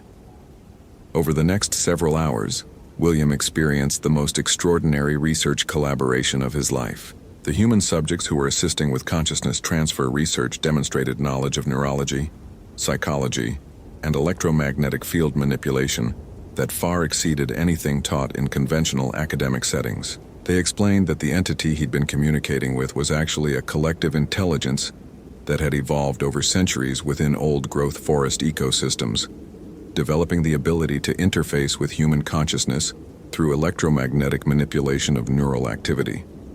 The disappearances of the past decade had been recruitment of research subjects to help refine the consciousness transfer process. Early attempts had been crude and often unsuccessful, resulting in subjects who died during the interface or survived with severe psychological damage. But each experiment had provided data that improved the process, and recent transfers had achieved nearly perfect preservation of human identity, combined with access to expanded awareness. William found himself documenting not just the preparation for his own consciousness transfer, but the emergence of a new form of human existence, one that retained individual identity while gaining access to collective intelligence and information processing capabilities that isolated brains couldn't achieve.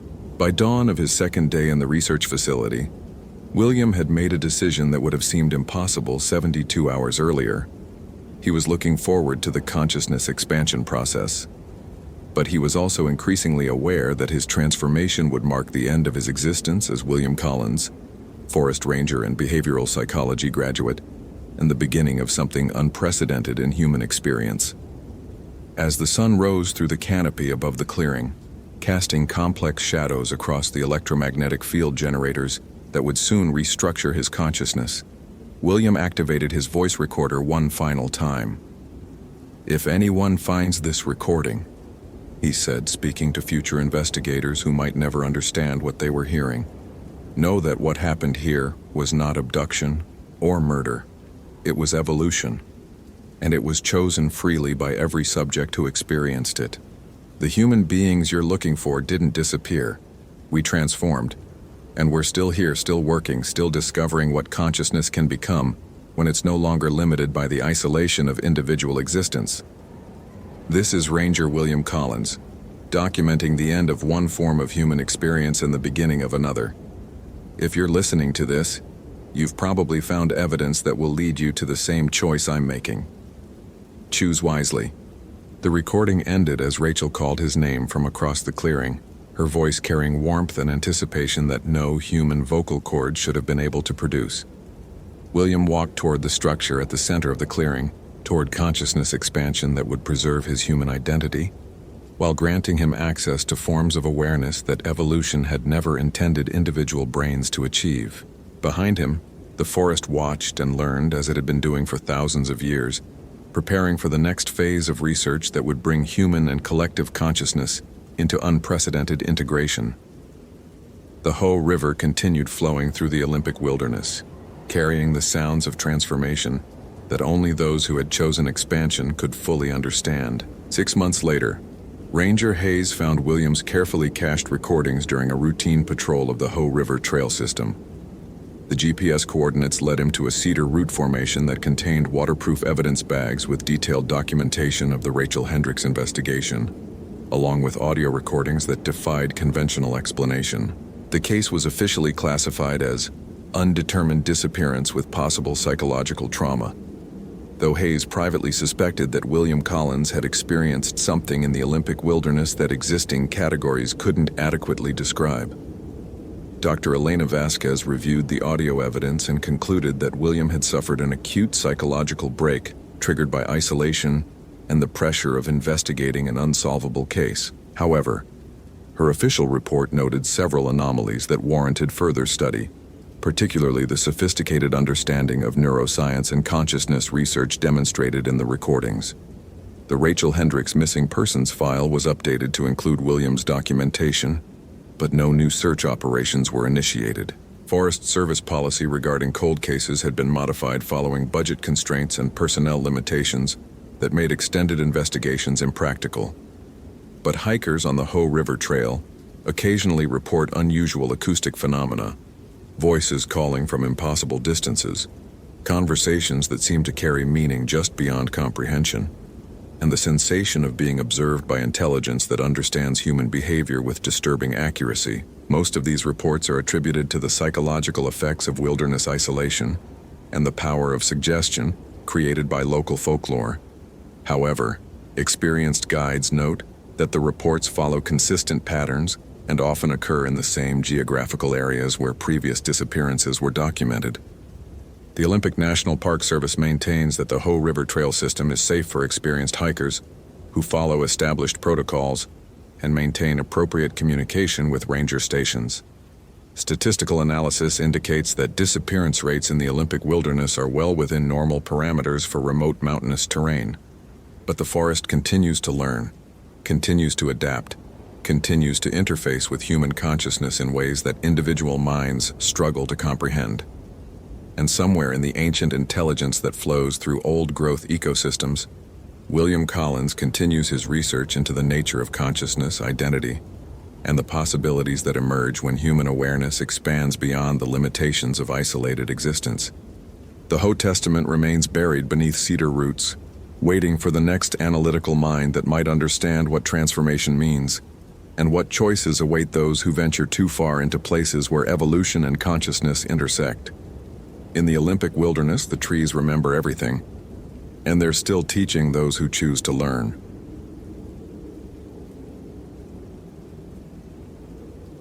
The radio crackled to life at 5:47 a.m., cutting through the pre-dawn silence of the Yellowstone Backcountry Ranger Station like a blade through fabric. Mammoth Base, this is desperate. My daughter Harper didn't return from her hike yesterday. She was heading toward Fairy Falls Trail. Please, you have to help us. Joseph Martinez adjusted his reading glasses and reached for the handset, his weathered fingers steady despite 23 years of early morning emergencies. Coffee steam rose from his ceramic mug, the one his daughter had made in pottery class, now 15 years old and chipped but irreplaceable. This is Ranger Martinez at Tower Junction. Can you provide your daughter's full name and description? Harper Elizabeth Kendall, 22 years old, about 5'6", auburn hair, wearing a red North Face jacket. She's never missed checking in. Never. Joseph pulled out his incident report pad, muscle memory guiding his pen across the familiar fields. Outside his window, the Absaroka Range caught the first pale light, peaks sharp against the Montana sky. September mornings in Yellowstone carried a bite that reminded everyone winter was positioning itself for the annual siege. "Sir, I need you to stay calm. What time did Harper begin her hike?" "Yesterday around noon. She said she'd be back by 6 for dinner. We're staying at the Old Faithful Inn, room 334. My name is Richard Kendall." Joseph's pen paused. The Fairy Falls Trail wasn't particularly challenging, a relatively flat 5.2-mile round trip that most visitors completed without incident.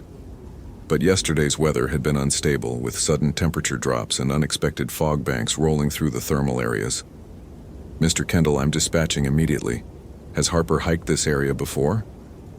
"First time in Yellowstone. She's from Chicago, but she's an experienced hiker. Rock climbing, camping, all of it. This isn't like her." After taking additional details, Joseph ended the transmission and began his methodical preparation routine. His gear hung on designated hooks: GPS unit, Garmin eTrex reliable and heavy canopy, first aid kit, restocked monthly, emergency shelter, water purification tablets, headlamp with extra batteries, and his service radio programmed to all park frequencies. The missing person protocol was embedded in his consciousness after 2 decades of searches. Most were resolved within hours. Hikers who'd taken wrong turns, underestimated distances, or simply lost track of time. But something about this call felt different, though Joseph couldn't articulate why. He drove his modified Ford Ranger along the Grand Loop Road as sunrise painted the landscape in copper and gold.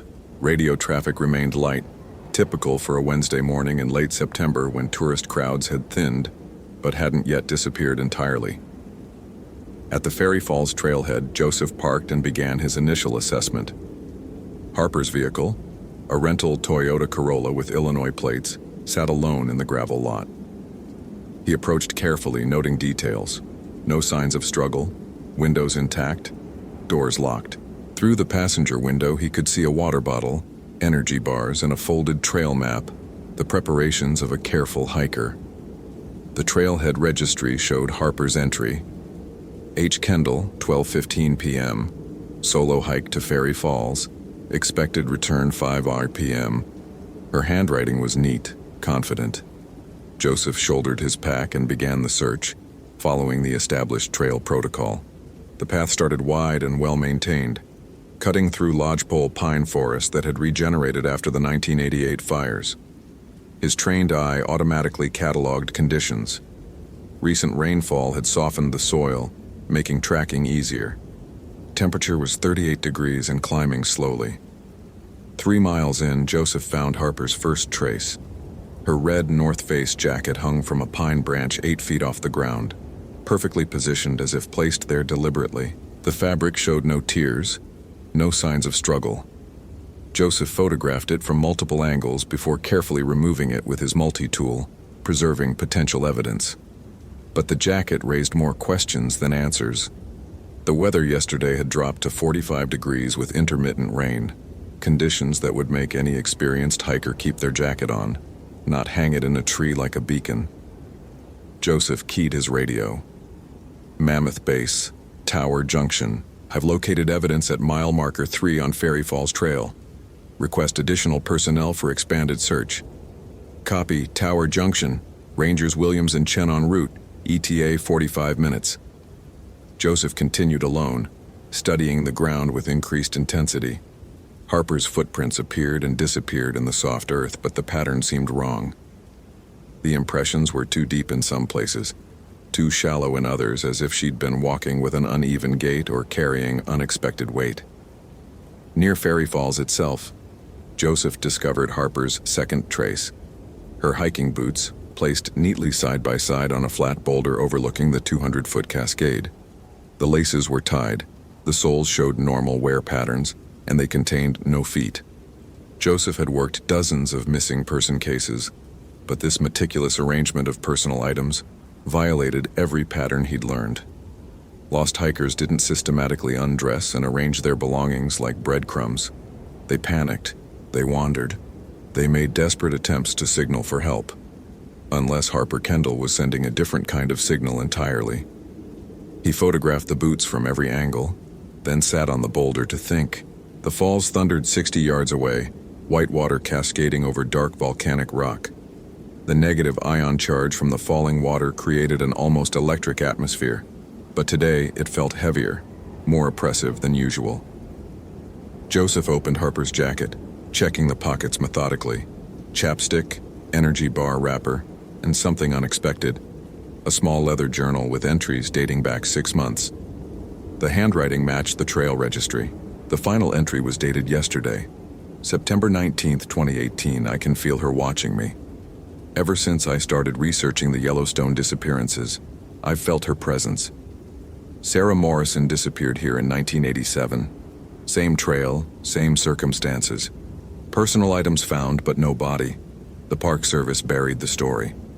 But I found her family, heard the truth. Sarah was murdered by her boyfriend near these falls, and he made it look like an accident. He's still alive, still free, still living in Bozeman, still telling people she just wandered off. I'm going to find Sarah and I'm going to make this right. She's been calling to me in dreams. I think she wants justice. Joseph's blood pressure spiked as he absorbed the implications. Harper hadn't simply gone on a hike. She'd come here on some kind of investigative mission connected to a 30-year-old case he'd never heard of. And now she was missing in exactly the same pattern as her research subject. Rangers Williams and Chen arrived as Joseph was finishing his documentation of the scene. Both were solid, experienced officers who'd worked with Joseph on numerous searches. "What's the situation, Joe?" Williams asked, noting Joseph's grim expression. Joseph handed them copies of the journal pages he'd photographed. "We're not looking for a lost hiker. We're looking for someone who came here believing she was in contact with a murder victim from 1987. Chen whistled softly. "You think she's delusional? Psychiatric emergency?" "I think she's either having a complete psychological break or—" Joseph paused, unwilling to voice the alternative that was forming in his mind.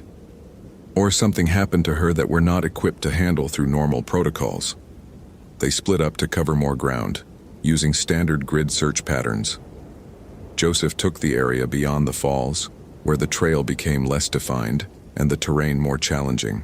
If Harper had continued past the falls, either voluntarily or otherwise, this is where she would have gone. The forest here felt different. Joseph had hiked these backcountry areas hundreds of times, but today, the familiar landscape seemed to watch him with hostile intent. Bird calls sounded wrong, wind patterns felt unnatural, and twice he caught movement in his peripheral vision that vanished when he turned to look directly. At 3:30 p.m., Joseph found Harper. She stood in a small clearing 2 miles beyond Fairy Falls, wearing only jeans and a t-shirt despite the dropping temperature. Her bare feet showed no signs of the cuts and bruises that should result from hiking bootless through rocky terrain. She faced away from Joseph, staring at something he couldn't see. "Harper? Harper Kendall?" She turned slowly, and Joseph's veteran composure cracked for the first time in 2 decades. Harper's eyes were completely white, not blind, but filled with a milky luminescence that seemed to generate its own light. When she smiled, her voice carried harmonics that human vocal cords couldn't produce, layering multiple tones that created words within words. "She's been waiting for someone to listen, Ranger Martinez. Sarah Morrison has been waiting 31 years for someone to care enough to seek the truth." Joseph's hand moved instinctively toward his radio, but Harper's voice stopped him. "Your equipment won't work here, not while we're talking. Sarah doesn't want interference. She wants justice." The temperature around Joseph dropped 20 degrees in seconds, his breath suddenly visible in crystalline puffs. The forest fell completely silent.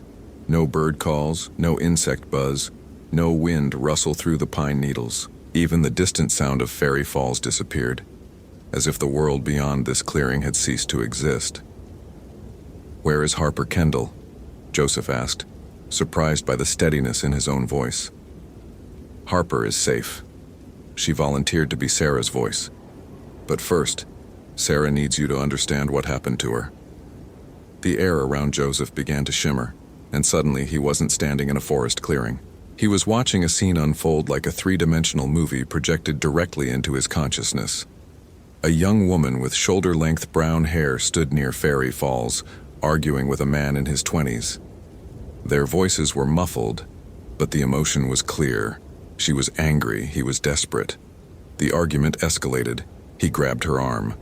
She pulled away, stepping backward toward the cliff edge. He lunged forward, and instead of steadying her, he pushed. Sarah Morrison fell 200 feet onto the rocks below. The man, her boyfriend, climbed down carefully, arranged the scene to look accidental, then hiked out alone. He reported her missing 12 hours later, playing the role of concerned boyfriend perfectly. The investigation concluded she'd slipped while taking photographs. His name is David Reichert, Harper's voice said, though her lips didn't move. He still lives in Bozeman. He's been married twice since Sarah died. Both wives died in accidents. Sarah has been trapped here, unable to rest, unable to warn anyone, until Harper came looking for the truth. The vision faded, leaving Joseph back in the clearing with Harper's transformed presence. But now he could see Sarah too, a translucent figure standing beside Harper, her form flickering like heat shimmer. "What do you want from me?" Joseph asked. "Justice," both voices said in unison. "David Reichert needs to confess. He needs to face consequences. And he needs to stop killing women who trust him." Joseph felt the weight of impossible choice settling on his shoulders. His rational mind insisted this was mass hallucination, altitude sickness, or carbon monoxide exposure from some geological phenomenon.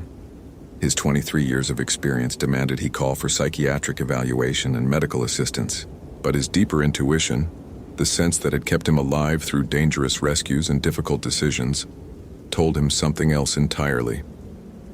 "If I help you, will you let Harper go?" Harper chose to help us, but once David Reichert faces justice, she'll be free to make her own choices. Joseph spent the longest 30 seconds of his life weighing options that seemed impossible. Then he made a decision that would define the rest of his career. "Tell me exactly what you need me to do." What followed was the strangest collaboration of Joseph's life. Using Harper as a conduit, Sarah provided specific details about David Reichert's current life, his address, his patterns, and most critically, evidence he'd kept from all 3 murders, trophies he'd hidden in his basement workshop. Joseph returned to his radio range and made 2 phone calls. First to the Gallatin County Sheriff's Department, providing an anonymous tip about evidence in an unsolved murder case. Second to Richard Kendall, explaining that Harper had been found safe but was being evaluated at a medical facility in Bozeman and wouldn't be able to call for 24 hours. 48 hours later, David Reichert was arrested after police found jewelry, photographs, and personal items belonging to Sarah Morrison and 2 other women in his possession. Faced with overwhelming evidence, he confessed to all 3 murders. Joseph returned to the clearing exactly 72 hours after his first encounter.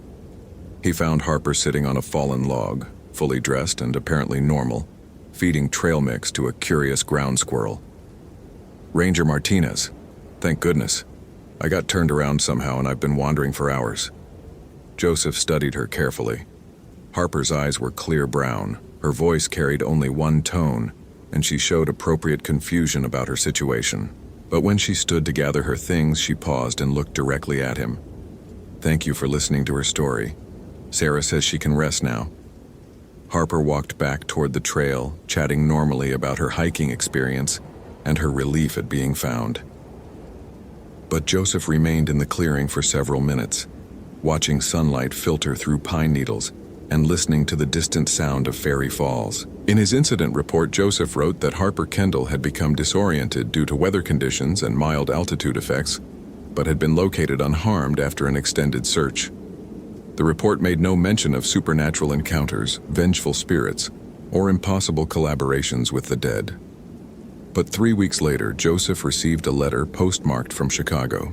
Inside was a newspaper clipping about David Reichert's conviction and a handwritten note. "Ranger Martinez, I don't remember everything that happened during my hike, but I remember enough to know you went above and beyond normal duty. Thank you for helping me find what I was looking for. Some stories need to be told, even when conventional wisdom says they're impossible. I hope you'll always listen when the forest has something important to say."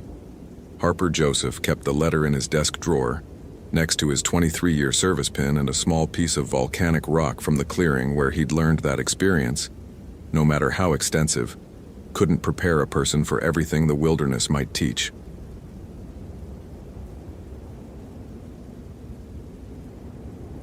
The radio crackled to life at 6:47 a.m., jolting Richard Kowalski from his first cup of coffee at Sequoia National Park's ranger station. 3 weeks into his dream job, and the veteran rangers still treated him like he might break something important. Unit 7, we have a code yellow. Missing hiker. Last seen yesterday evening near the Morro Rock Trail junction. Dispatcher Janet's voice carried that practiced calm that meant serious business. Richard's pulse quickened as he grabbed his gear bag. Unit 7 responding. Details? Ashley Chen, 24, experienced day hiker from Fresno. Her boyfriend expected her back by sunset. Vehicle still parked at the trailhead. The weight of real responsibility settled on Richard's shoulders like his father's old leather jacket. Familiar yet intimidating. This wasn't training exercises or maintenance patrols. Someone's daughter was missing in his forest. 30 minutes later, Richard stood at the dusty parking area where Ashley's silver Honda Civic sat alone, morning dew beating on the windshield. Her hiking boots had left clear prints in the trail register area, size 7 Merrells, heading north toward the granite dome formations. Should be a straightforward recovery, Richard muttered, adjusting his pack straps. Probably got turned around, spent the night under some rocks. The first mile passed easily along the maintained trail. Richard called Ashley's name every few minutes, his voice echoing off the granite walls. The morning air carried the sharp scent of pine needles and granite dust, temperatures still cool before the September heat built up. At the 2-mile marker, Ashley's tracks veered left onto an unmarked deer path barely visible through the manzanita bushes. Richard paused, consulting his GPS unit. The path led toward an area marked only as restricted access, historical significance on his maps. No detailed explanation, just a shaded region his supervisor had mentioned briefly during orientation. Probably took a wrong turn trying to find a bathroom spot, he reasoned, though something about the narrow trail made his jaw tighten. The deer path wound upward through increasingly dense forest. Ancient sequoias towered overhead, their bark scarred by centuries of fires and storms. Richard noticed the bird sounds fading as he climbed. First the jays went quiet, then the woodpeckers, until only his footsteps crunched through the forest duff. After another half-mile, he found Ashley's water bottle lying beside the trail, cap missing, contents long evaporated. Ashley! His shout seemed to die just beyond the nearest trees, as if the forest itself swallowed sound. Ashley Chen, if you can hear me, stay where you are. No response except the whisper of wind through pine branches. Richard keyed his radio. Base, this is Unit 7. Found evidence of subject approximately 3 miles north of trailhead, heading into restricted area. Requesting backup. Static answered him. He tried again. Nothing but electronic hiss. The granite formations sometimes created dead zones, but his GPS showed full satellite coverage. Wonderful, he muttered, checking his backup battery pack. The path continued climbing toward a massive granite outcropping that thrust above the tree line like a broken tooth. As Richard approached, he noticed something odd about the boulder field surrounding the formation's base. The rocks were arranged in rough patterns, not scattered randomly by geological forces. And there, nestled in a shallow depression between 2 house-sized boulders, he found Ashley's backpack. The bright blue pack lay perfectly centered in the rocky hollow, zippers closed, no signs of animal interference. Richard approached carefully, his training screaming warnings about disturbed crime scenes and evidence preservation. Ashley? He called again, softer now. The backpack felt oddly warm when he lifted it, though the morning air still carried night's chill. Inside, he found her wallet, car keys, energy bars, first aid kit, everything a responsible hiker would carry, nothing missing except Ashley herself. A metallic sound made him look up. Wind chimes. Dozens of small objects hung from the lower branches of surrounding trees, bits of metal, glass, bone, and stone that clinked softly in the breeze. Some looked recently placed, others showed years of weather. Many bore carved symbols Richard didn't recognize. "What the hell is this place?" Richard whispered. He pulled out his smartphone to take photos for the report, but the screen remained black despite showing full battery an hour earlier. His backup camera was equally dead. A rustling behind him made Richard spin around. For just a moment, he could have sworn he saw a figure standing between the distant trees, tall, wearing what looked like traditional Native American dress. But when he focused his eyes, only shadows and bark patterns remained. "Hello?" he called. "I'm with the National Park Service. I'm looking for a missing hiker." The wind chimes sang a discordant melody. Richard felt exposed suddenly, as if dozens of eyes watched from the forest depths. His tactical training kicked in, and he positioned himself with his back to the largest boulder, giving him clear sight lines in multiple directions. That's when he noticed the bones, small ones mostly, birds, squirrels, maybe a fox or two. They lay scattered around the base of several trees, arranged in patterns similar to the rock formations, all cleaned completely bare, gleaming white in the dappled sunlight. Richard's mouth went dry. Ashley, if you're hurt, I need you to make noise." Something moved in his peripheral vision. He turned to see a raven perched on a wind chime 15 feet away, tilting its head as if studying him. The bird's eyes were an unusual pale blue rather than the typical black. "You see where the girl went, buddy?" Richard asked, trying to inject some lightness into his voice. The raven cawed once, a sound like grinding stone, then launched itself toward the granite outcropping above. Richard followed its flight path and saw something that made his blood pressure spike. Carved into the rock face 20 feet above ground level were dozens of symbols and pictographs. Some looked fresh, others had been weathered by decades or centuries of exposure. Among them, impossible to miss, was a crude but recognizable drawing of a modern hiking boot. Richard's radio suddenly burst to life with Janet's voice. "Unit 7, what's your status? You've been off comms for 2 hours." 2 hours? Richard checked his watch, confused. It read 11:30 a.m. He'd entered the restricted area at 8:15. "Base, I've found the subject's equipment, but no sign of the subject herself. I'm in some kind of historical site, requesting immediate backup and possibly search and rescue." "Copy that. Coordinates?" Richard read his GPS position, though the numbers seemed strange, like he was much further north than he'd walked. "Unit 7, those coordinates show you're in the Kaweah Tribal Memorial Area. You need to exit immediately and wait for backup. Do not disturb anything." "Memorial Area? Janet, there's evidence here. The subject's pack, personal items." "Richard," Janet's voice carried a sharp edge he'd never heard before. "Exit the area now, that's a direct order. Ranger Kowalski is en route to assist." The radio went dead again. Memorial Area. The pieces clicked together in Richard's mind. The arranged bones, the wind chimes, the carved symbols. This wasn't just restricted access. This was sacred ground. A sound like distant singing drifted from somewhere above him. Not human voices, but something that might have been singing once, long ago. The melody was haunting and wordless, rising and falling with the wind patterns. Richard looked up at the granite face and saw them clearly now. Dozens of figures carved into the stone. Warriors, animals, spirits with flowing hair and outstretched arms. At the center, larger than the rest, was a female figure with her hands raised protectively over smaller human shapes. The Guardian. As he watched, transfixed, the carved figure seemed to shift slightly. As if breathing, Richard blinked hard, but the illusion persisted. The Guardian's stone eyes appeared to be looking directly at him. "I'm not here to desecrate anything," he said aloud, feeling foolish but desperate. "I'm just looking for Ashley, a girl who got lost. She's probably scared and hurt." The singing grew louder. Richard noticed movement in the trees around him. Not animals, but shadows that had no visible sources. They flowed between the trunks like spilled ink, converging on his position. His instincts screamed run, but his training demanded he complete the search. Ashley was somewhere in this area, and she might be injured or worse. "Ashley!" he shouted, his voice cracking slightly. "Ashley Chen!"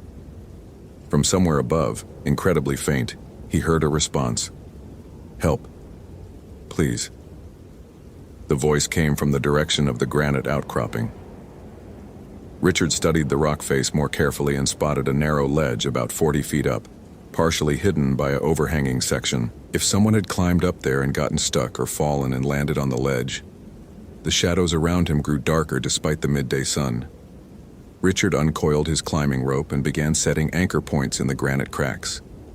He'd free climbed recreationally in college, though never anything this technical. As he worked, the sensation of being watched intensified until it felt like physical pressure on his shoulders. "I'm coming, Ashley," he called. "Hold on." The climb proved more challenging than expected. The granite was smooth and treacherous with few reliable handholds. Twice, Richard's boots slipped on the weathered rock, leaving him dangling from his fingertips while trying to find new purchase. As he climbed higher, the carved figures seemed to watch his progress. The Guardian's expression, he noticed, had changed from protective to stern, almost disapproving. 20 feet up, Richard paused to catch his breath and reassess his route. That's when he saw the ledge clearly. Ashley Chen sat with her back against the rock wall, knees drawn up, staring at him with wide, terrified eyes. She looked uninjured, but deeply shaken, as if she'd seen something that had shattered her understanding of the world. "Ashley, I'm Richard, Park Service. Are you hurt?" She shook her head but didn't speak. "How long have you been up here?" "Since..." Ashley's voice was a whisper. "Since yesterday evening. I was taking photos of the sunset and I heard singing. Beautiful singing. I followed it and then..." She gestured helplessly at the ledge around her. "Then what?" "I was down there where you are now. Suddenly I was up here. I don't remember climbing, I just was here." Richard felt his skeptical worldview wobble. "That's not possible." "The Guardian brought me here," Ashley said simply, "to keep me safe. There are things in these woods that aren't natural. She's been protecting me from them all night." As if summoned by her words, the shadows below began moving more aggressively.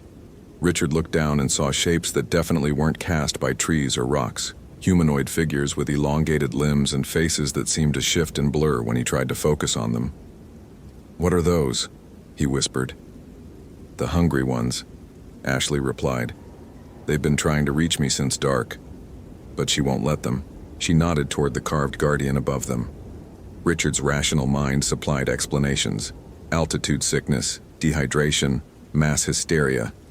But his eyes told him a different story. The shadows were climbing now, flowing up the rock face like liquid darkness. "We need to get down," he said, trying to keep panic from his voice. "Now." "She won't let us leave," Ashley said. "Not yet.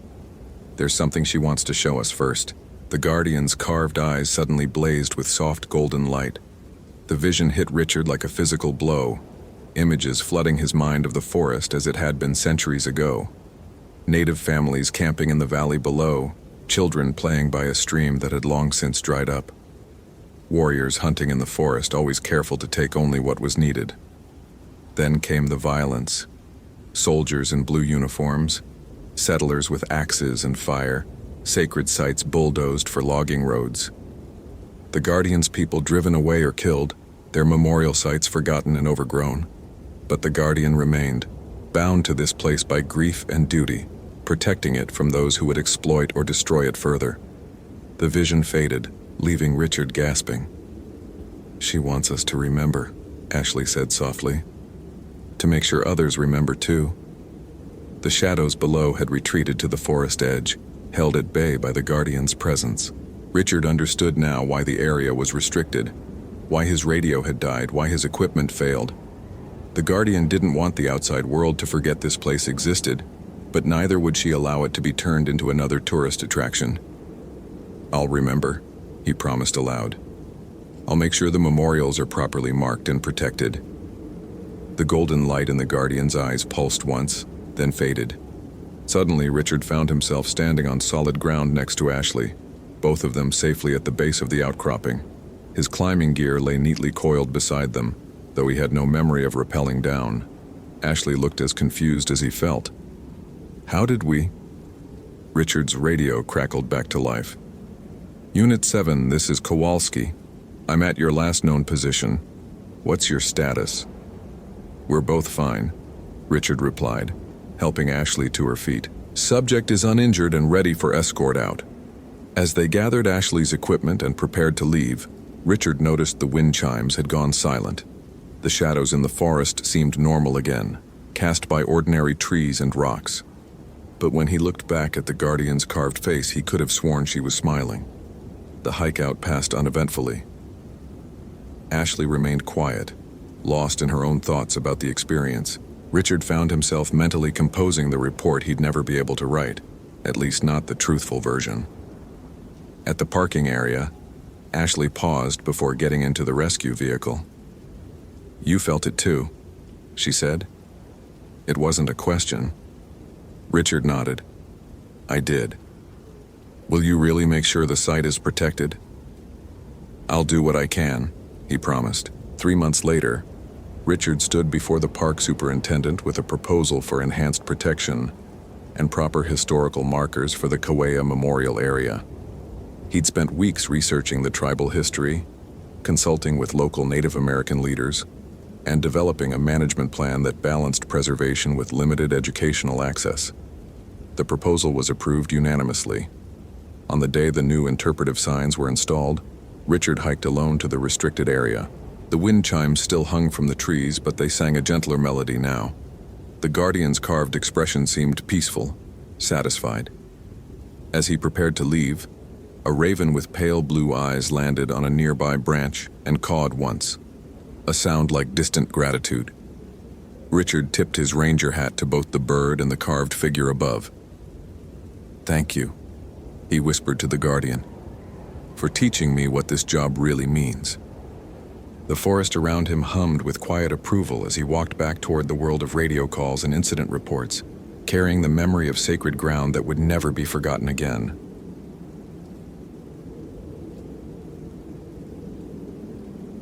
Daniel Martinez adjusted his radio on his belt as the October wind cut through the pine needles above.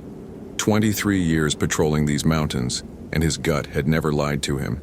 Today it was screaming. Base, this is Ranger Martinez, Sector 7 clear, he spoke into his radio, but his eyes stayed locked on the group of locals gathered around their pickup trucks near Whispering Creek Trail. Something's wrong with them, his mind whispered. Real wrong. The group looked normal enough. 5 adults in flannel and worn jeans laughing at something one of them said. But Daniel's skin was crawling like fire ants were marching up his spine. His grandfather used to call it La Vista, the site. Daniel just called it his gut. And right now it was telling him these folks weren't just here for a Sunday hike. Jennifer, you sure you want to go with them? Daniel turned toward the voice. A young woman with auburn hair, maybe 25, was hugging goodbye to what looked like her boyfriend near a Honda Civic. It's just a day hike, Mark. These people know all the hidden waterfalls. Jennifer's smile was bright, trusting. Mrs. Crenshaw invited me personally after I helped her with groceries yesterday. Mrs. Crenshaw. Daniel knew that name. Lived up on Sourwood Ridge with her extended family. Been here longer than most of the trees. The tingling in Daniel's spine turned to ice. Something was pulling Jennifer toward that group like a fish on a line, and she couldn't feel it. But Daniel could. The sensation was thick as molasses, dark as creek water after a storm. Hey, Daniel called out, walking toward them. His hand instinctively checked his sidearm. Morning, folks. Beautiful day for hiking. Mrs. Crenshaw, a weathered woman with silver hair and eyes like flint, smiled at Daniel. But the smile never reached those eyes. Morning, Ranger Martinez. Just showing this sweet girl some of our family's favorite spots. Her voice had that particular mountain lilt, generations deep. Been coming to these places since before your daddy was born. The way she said it made Daniel's teeth ache. Before your daddy was born. Like a threat wrapped in hospitality. Jennifer laughed, shouldering her bright blue backpack. Mark thinks I'm crazy for hiking with strangers, but you all feel like family already. No, Daniel's mind screamed, "Don't go with them." But he couldn't say that. Couldn't explain why his ranger instincts were firing like 4th of July fireworks. These were locals, pillars of the community. He'd be laughed out of the station. "Which trail you folks taking?" Daniel asked, trying to sound casual while his heart hammered against his ribs. "Old Chapman's Path," said one of the men, broad-shouldered with a graying beard. "Heads up toward Devil's Backbone Ridge." Daniel's blood went cold. Devil's Backbone Ridge hadn't been on any official trail map since the 1970s. Too many accidents. Too many people who went up there and came back different, or didn't come back at all. "That's pretty rough terrain," Daniel said carefully. "Especially this time of year. Trail markers aren't maintained up there." "Oh, we don't need no markers," Mrs. Crenshaw said with that empty smile. "We know the way by heart, by blood, you might say." The air around Daniel began to thicken, like pressure before a thunderstorm. But the sky was clear, not a cloud in sight. Jennifer hugged Mark one more time. "I'll text you when I get back tonight, okay?" "Be careful," Mark whispered, but he was looking at Daniel with worried eyes, as if he felt it too. The wrongness hanging in the air like smoke from a fire you can't see. Daniel watched helplessly as Jennifer climbed into the bed of the pickup truck with 3 of the locals. Mrs. Crenshaw and the bearded man got in the cab. The engine coughed to life and they pulled away down the Forest Service road, heading deeper into the mountains. "She'll be fine," Mark said, but his voice shook. "Right, Ranger?" Daniel stared at the dust cloud settling behind the truck, his gut churning like a washing machine full of rocks. Every instinct he'd ever trusted was screaming that he'd just watched Jennifer walk into the mouth of something hungry. "Yeah," he lied, "I'm sure she'll be fine." But as the truck disappeared around a bend in the road, Daniel heard something that made his blood freeze. Singing. Faint and distant but unmistakably human voices raised in harmony. Old voices, singing words in a language that predated English in these mountains. And underneath the singing, something else. Something that might have been laughter, or might have been screaming. Daniel grabbed his radio with shaking hands. "Base, this is Martinez. I need you to run a check on..." He paused, realizing he didn't even know Jennifer's last name. "I need you to run a check on the Crenshaw family up on Sourwood Ridge. Everything you can find. Historical records, property deeds, everything." "Copy that, Martinez." "Any particular reason?" Daniel looked up at Devil's Backbone Ridge, where the first shadows of evening were already gathering despite the afternoon sun. "Just a feeling," he said. "A real bad feeling." His radio crackled back. "Martinez, preliminary check shows the Crenshaw property has been in the family since 1847. No outstanding warrants, no recent complaints. Clean record." Too clean, Daniel thought. Nobody's that clean after 5 generations in these mountains. As darkness began to creep down from the ridgelines like spilled ink, Daniel made a decision that would either save a life or cost him his badge. Maybe both. He was going up Devil's Backbone Ridge, and God help him, he was going alone. If this story is giving you chills, follow for more supernatural horror. What would you do in Daniel's situation? Drop a comment below. The engine of Daniel's patrol truck coughed as he navigated the narrow, overgrown logging road that wound up toward Devil's Backbone Ridge.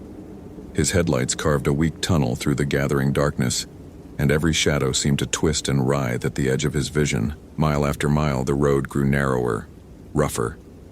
Branches scraped against his windows like skeletal fingers. And somewhere in the distance, growing stronger with each turn, came the sound of that singing. Ancient words, ancient melodies, ancient hungers that had been sleeping in these mountains for longer than anyone dared remember. Daniel's radio crackled with static. "Martinez, what's your 20? You're breaking up." He reached for the radio, but his hand stopped halfway. Because there, in the red glow of his taillights, he could see fresh tire tracks in the mud. Tracks that matched the pickup truck that had taken Jennifer. And beside those tracks, carved deep into the soft earth, were symbols that definitely weren't Cherokee. Symbols that seemed to pulse with their own dark rhythm. symbols that made Daniel's sixth sense scream so loud he could barely think.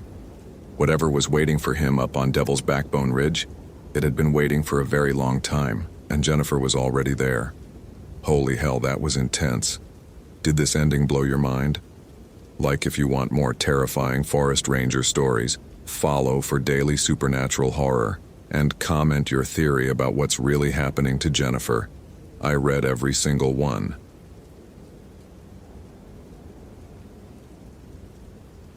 The radio crackled to life at 5:47 a.m., jolting Richard Blackwood from his morning coffee.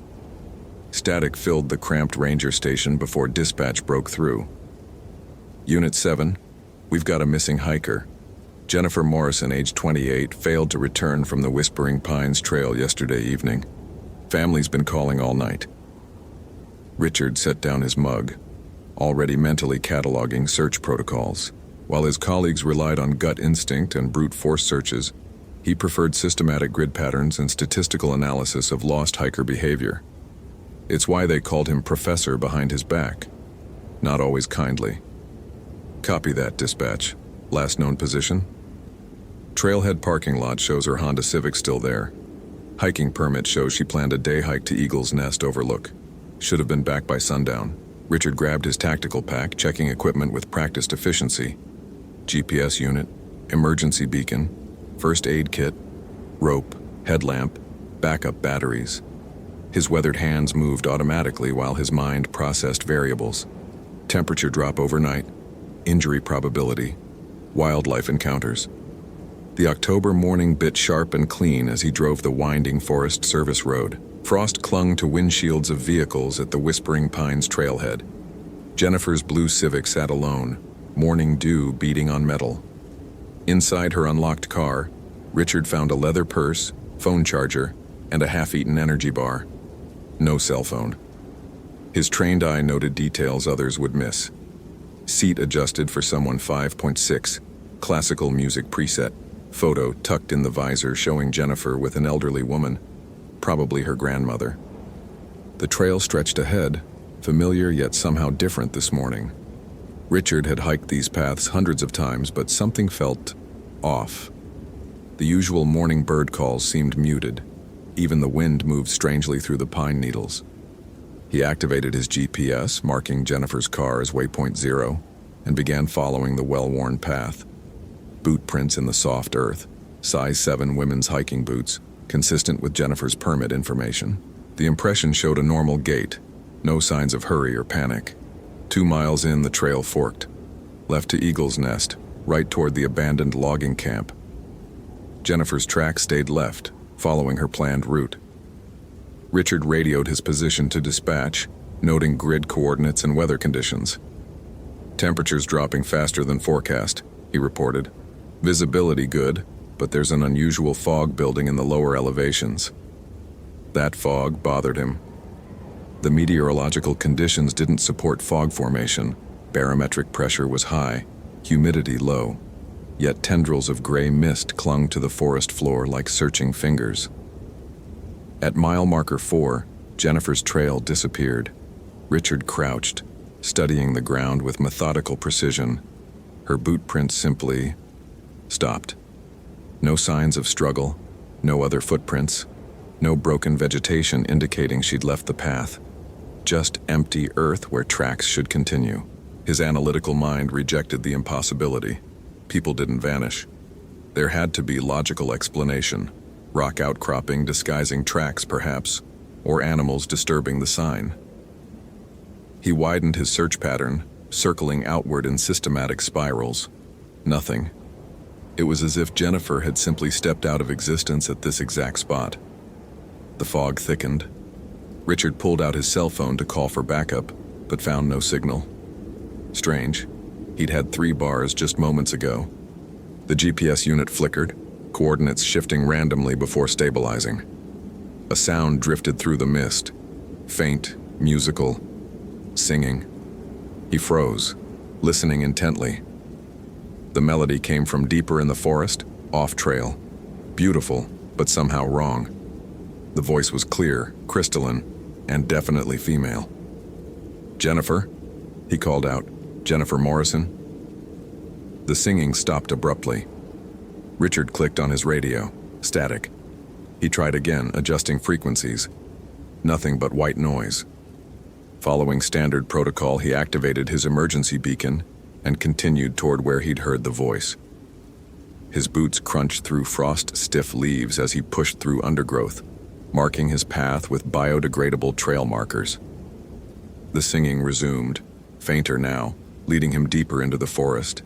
His breath came in visible puffs despite the morning having been warm.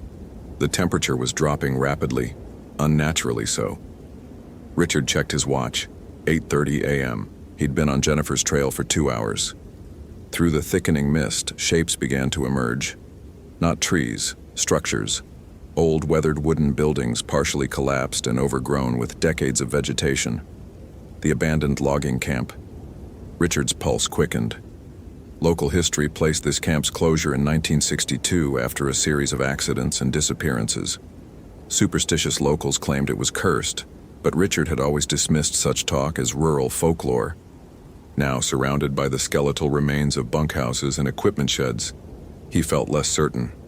The singing came from the largest building, the old mess hall. Its sagging roof and broken windows gave it the appearance of a skull, dark openings like empty eye sockets staring at him through the fog. "Jennifer," he called again, louder this time. Movement in his peripheral vision made him spin around.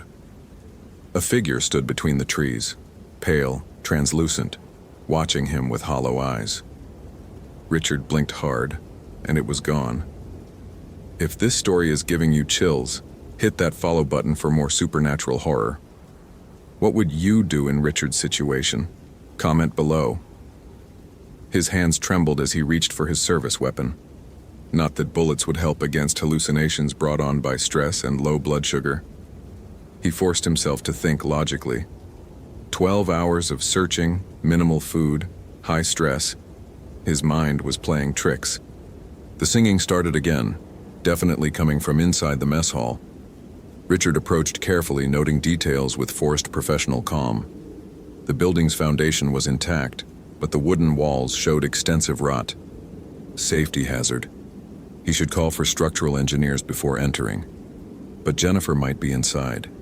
Injured, hypothermic, calling for help in delirium. The door hung askew on rusted hinges.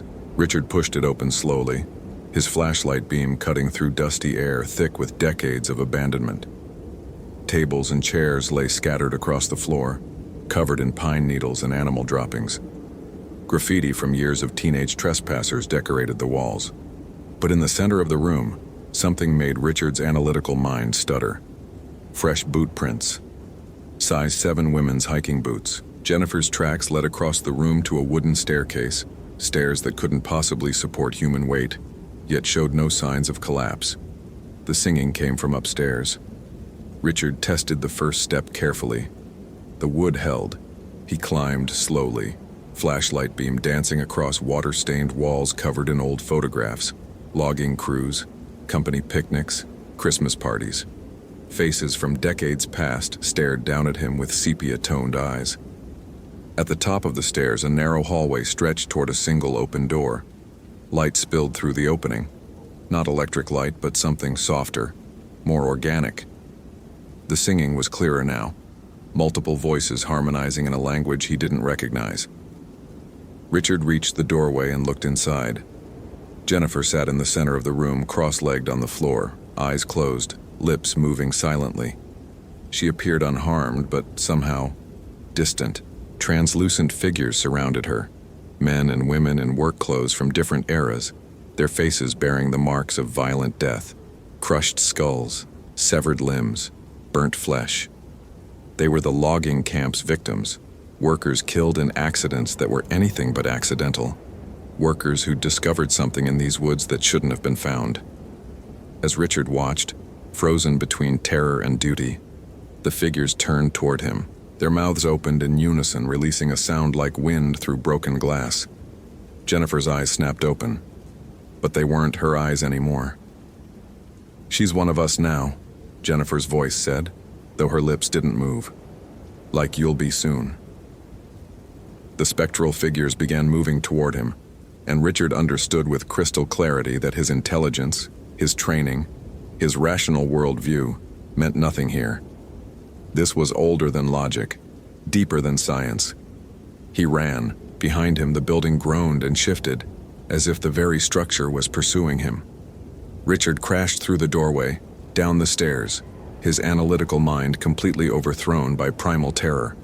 The fog outside had become a living thing, reaching for him with tendrils that felt like icy fingers. His radio crackled to life, not with dispatch but with voices from decades past. "Can't find the way out. Something's wrong with this place. Help us, please." Richard stumbled through the forest, no longer following any search pattern, just running. His GPS spun wildly, showing locations that didn't exist on any map. His compass pointed in impossible directions. The singing followed him, growing louder, more insistent. He burst from the tree line into harsh daylight, gasping and disoriented. The parking lot lay ahead, but Jennifer's blue Civic was gone. In its place sat a rusted sedan with license plates from 1987. Richard checked his watch. The display showed 5:47 a.m. He was back where he started, but when he started had changed. His radio crackled. Static filled the air before dispatch broke through. "Unit 7, we've got a missing hiker. Jennifer Morrison, age 28, failed to return from the Whispering Pines Trail yesterday evening. Family's been calling all night." But now Richard understood. Jennifer Morrison had disappeared in 1987. He was trapped in the echo of her disappearance, doomed to search for her forever while the spirits of the logging camp slowly added him to their collection. His cell phone buzzed. A text from his wife. "Love you. Be careful out there." Richard looked at the photo in his wallet. His daughter's smiling face, his wife's gentle eyes. Family was his anchor to the living world.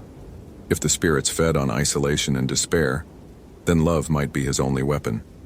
He keyed his radio with steady hands. "Dispatch, Unit 7. I've found evidence of supernatural activity at the old logging camp, requesting immediate backup and maybe a priest."